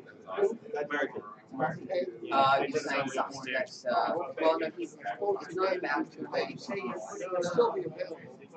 I want to get them pictures to be written on picture clones and still be written on. Yeah, grab him. At least that's my understanding. He's not really converting them. Yeah, so it's taken off an NTSC signal, not connected to, and then he's converting that. Okay, Rockers area. I was actually pleased how well No, it came out. it's relying on the flaws of NTSC. Sure. So, Oh, yeah. Oh, good, okay. that's why the answer is no to that guy's question. It's actually relying on the rainbow effect. So if anything, we're aiming to exaggerate the rainbow effect. No, I'm doing it by, I think it's on. Yeah, really. Where it gets special is that he's got full, on my understanding, is that he's given us full levels of luminance. So you get that chance, you get extra shadow detail. How thin is the hard drive? Is it a solid state hard drive? How much does solid state hold? This one's a 500. There you go. You can definitely see the vertical streaks. I just, of course, I'm even amazed, you know, like with just this camera that I've been filming, you know, this video camera. It's got 32 gig Yeah, as a large micro mapping, right? card. It's got two slots, one for the standard size card, one for the micro, but it's never worked on this card. I even have a second one identical to it, and it doesn't work on the standard size card. I don't know what the deal is. So, I don't know, I mean, when two separate, and this one was brand new, out of a cellophane covered box. The second one I bought on eBay used, although it was a used much, but the guy said he used it very little. I'm convinced that's. But do you use I don't know, I wonder the pallets? why it doesn't play for the bigger cards. I would think the smaller card would be more. And so you're controlling the Luma, and you have 32 gigs. as you had before. Let's see, what is that You've got 4 times the luminance. And you know, the high way more sensitive to luminance than to chroma. thing Yeah, it's good to get the chroma. Yeah, But if you get half the chroma, you get 4 times the luma. That's used up about 10% of the card. Yeah, So. there's gonna be a lot of air going. Yeah. But it might. What I'm gonna do is transfer. Yeah, if you're completely exhausted of playing with this thing, that might It be records something to full play with. HD, but I'm only recording in the 720 mode because I've got a distant So I feel like a lot of what's going on here, this looks like this is for the other, like a lot of the most visible artifacts here are the fact that you only have 4 colors. I would also want it so that anybody for it's having problems with the gradations disc player and the luma approximations. Like that's I think that's more what's happening here. Well, it's the actual air between that pixel that you get. I mean, I want to make. What I'm doing is I'm making. But a lot of error is in the luma channel. Like there's error in the chroma, and some of that is the byproduct of the misalignment. This is going to be the chroma channel here. I really like the Just one because the light the radiation, because this is all such of a the subtle repairs. color Yeah. gradient. It's interesting. Really gonna be He chroma mentioned my paper on diagnostics. That was my presentation. Yeah, I would like to see the test. Let's see, what is it? Yeah, I still have copies. So I told him if he can upload it to Yeah, but you get any of the archives or websites. But you do get whatever chroma you want. Yeah, not whatever well, chroma you get. yeah. I got one spot. Oh, really? It's never the same chroma. Yeah, I'll send it to you. Let's see. So that was definitely the worst image of all. Yeah. Well, it looks better on the monitor because Or I need your address. projector was like watching before. Andrew Malloy, Much better, right? IT. Do they call it IT? Yeah. So the whole idea IT is very cool that you show the evolution of the experimentation and you show. Yeah, the no, different, I only sources. have it on. One thing I was expecting at some point is I thought you might pick an image that had better maps because all these pretty much all these are trouble is that roughly low contrast. Yeah, these are all in going my to be kind of college, tough mapping out like a higher contrast. they've moved me to Actually, the hard newer ones are not. ones, but they've never transferred my The files. broadcast. Oh, yeah, So right. I've lost a lot of files. I do have Like that. when I, I've actually got a the- few of them this sitting current, on Mac that I've got, if you want to see them. all the circuitry is free. They didn't, I lost all the files on the previous one. Okay, wait here, let me put a note here, send. Yeah, I've got a bunch of GS video or synthesized modes too. That I did a couple of years ago. It's like You know, that that's one that interface you for can up. diagnostics I'm doing that more they sent to the Apple users. I had one of those ones, gathering. but no instructions. And I didn't realize it could do separation. things like identify which chip is. But yeah, it's The internal self-test on Yeah, the exactly. computer That was would super give high you a res row there's only so many bits, there's only so much resolution, right. so much bandwidth, X's, I think, Exactly. a row of O's, and then bad ones are X's. But it doesn't really tell you which chip is bad. There's some standard way of figuring it out, but especially with the 2C self-diagnostic, the chips are soldered in, and you don't want to have to guess. What did he say? Let's see. Well, I'm going to talk to him, but he said something like you clip off the legs of the bad chip and then heat it up and then pull them out. Okay, because I've replaced bad chips in 2C, but some of the times it's pulled the traces off near it. So I got to ask him about that because I know I have at least one 2C that's got a bad chip in it. At home.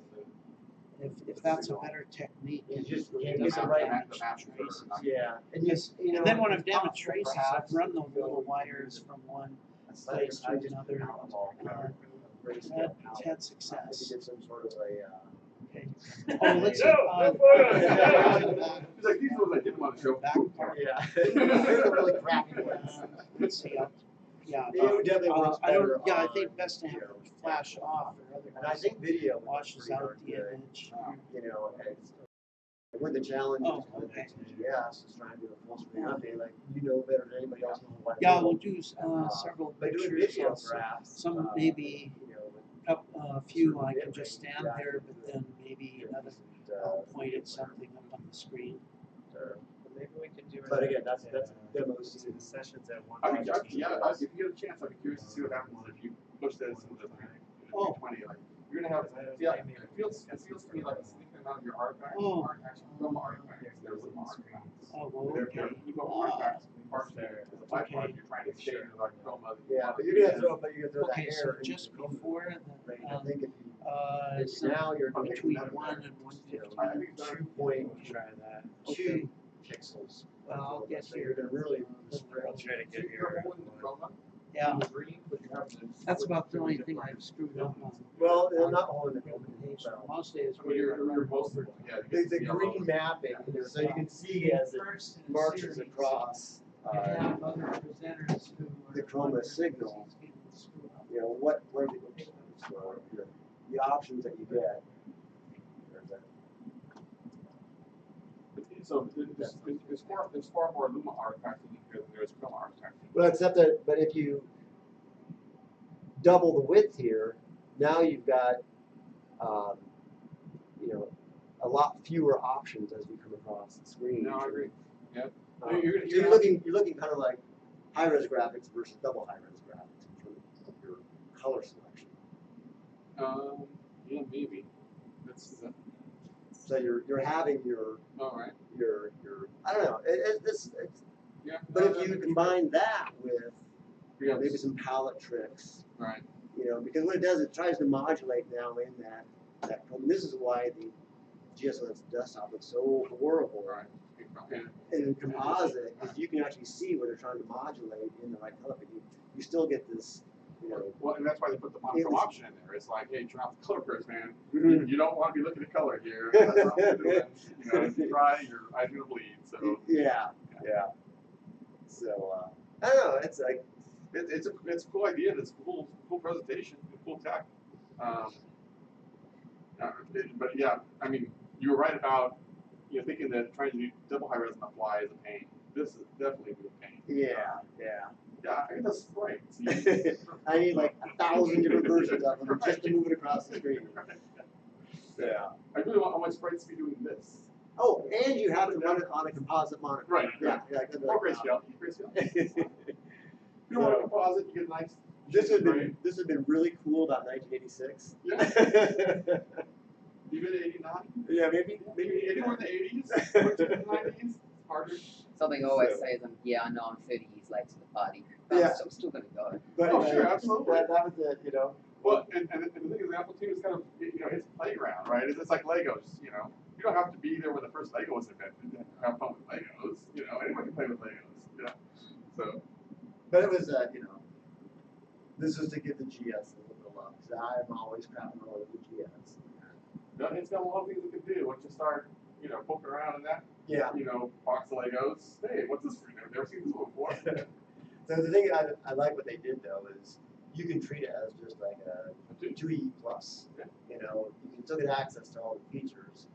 Just that, because that's what I'm running here is just Protoss 8. Yeah.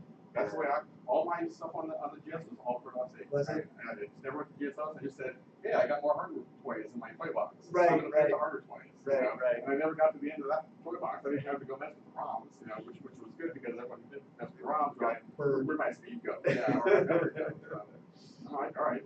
Maybe in another 20 years I'll get to the toolbox. Right? Yeah. So good stuff. Oh, thanks. All right, we're gonna load this bad boy up. But I got to set up for mine, which is next. So. All right. All right. So. I was just saying that like a hint of resolution. Yeah.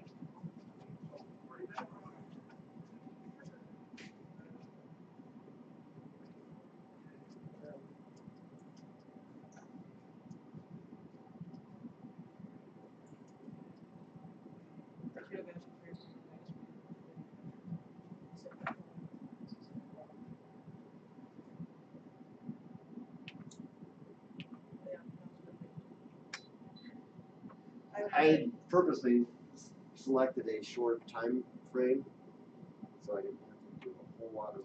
That was just right. As a matter of fact, as much as I've seen you mess around with it, you have a good understanding. You're telling over and he was like, oh, okay. Then you started going, oh, yeah. Started,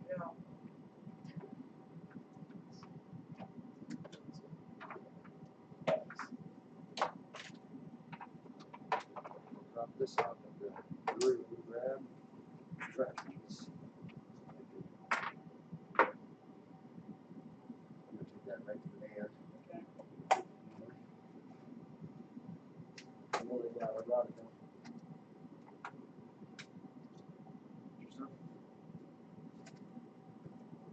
So this guy, Just set him right there, and I just leave it here. just leave it right there. Okay, how about this cable? Take that with You us. can leave it right there. Okay, how would you Yeah. lose any cables? Well, that was a throwaway.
Which table do you want to do?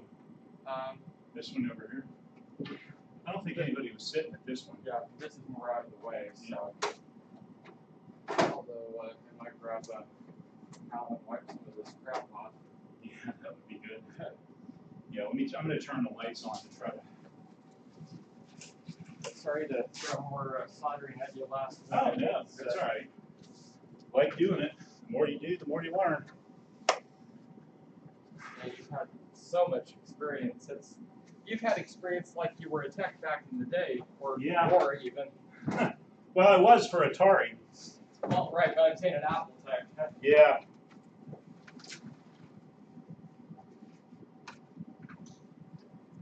You thought the presentation was okay? The presentation was fantastic. My only criticism is that it was too short. I asked for 75 minutes, and Andy goes, can't give you that. Yeah. Yeah, he goes, can't give you that. Okay, that's my old Apple II motherboard.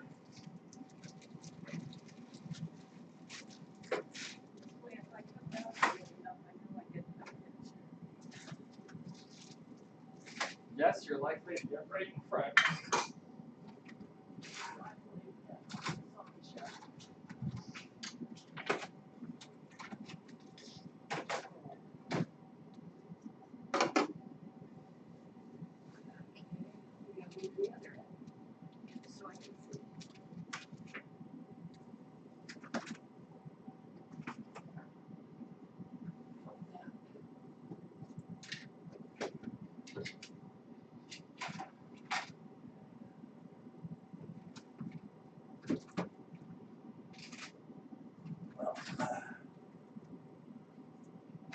Since we're soldering, I'm going to put my battery in my clock card.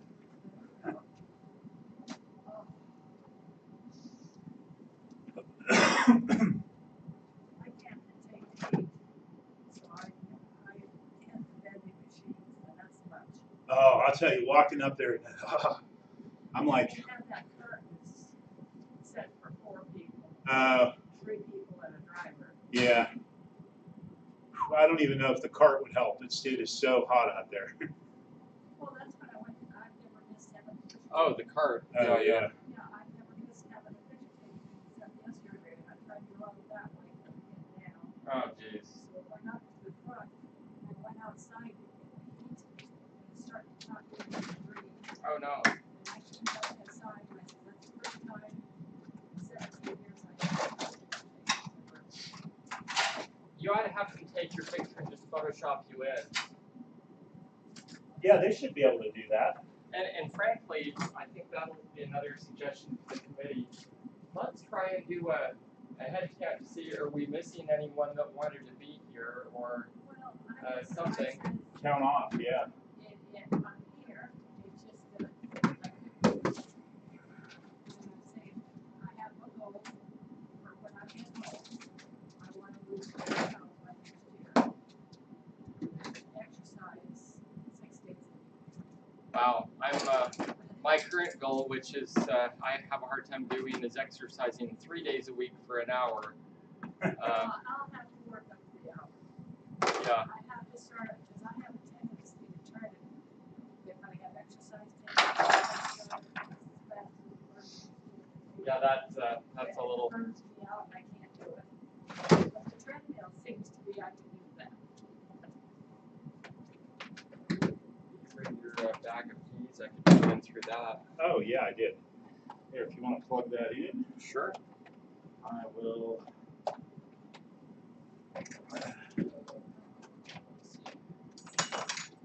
Yeah, I was proud of the cards that I got with that Apple II on eBay.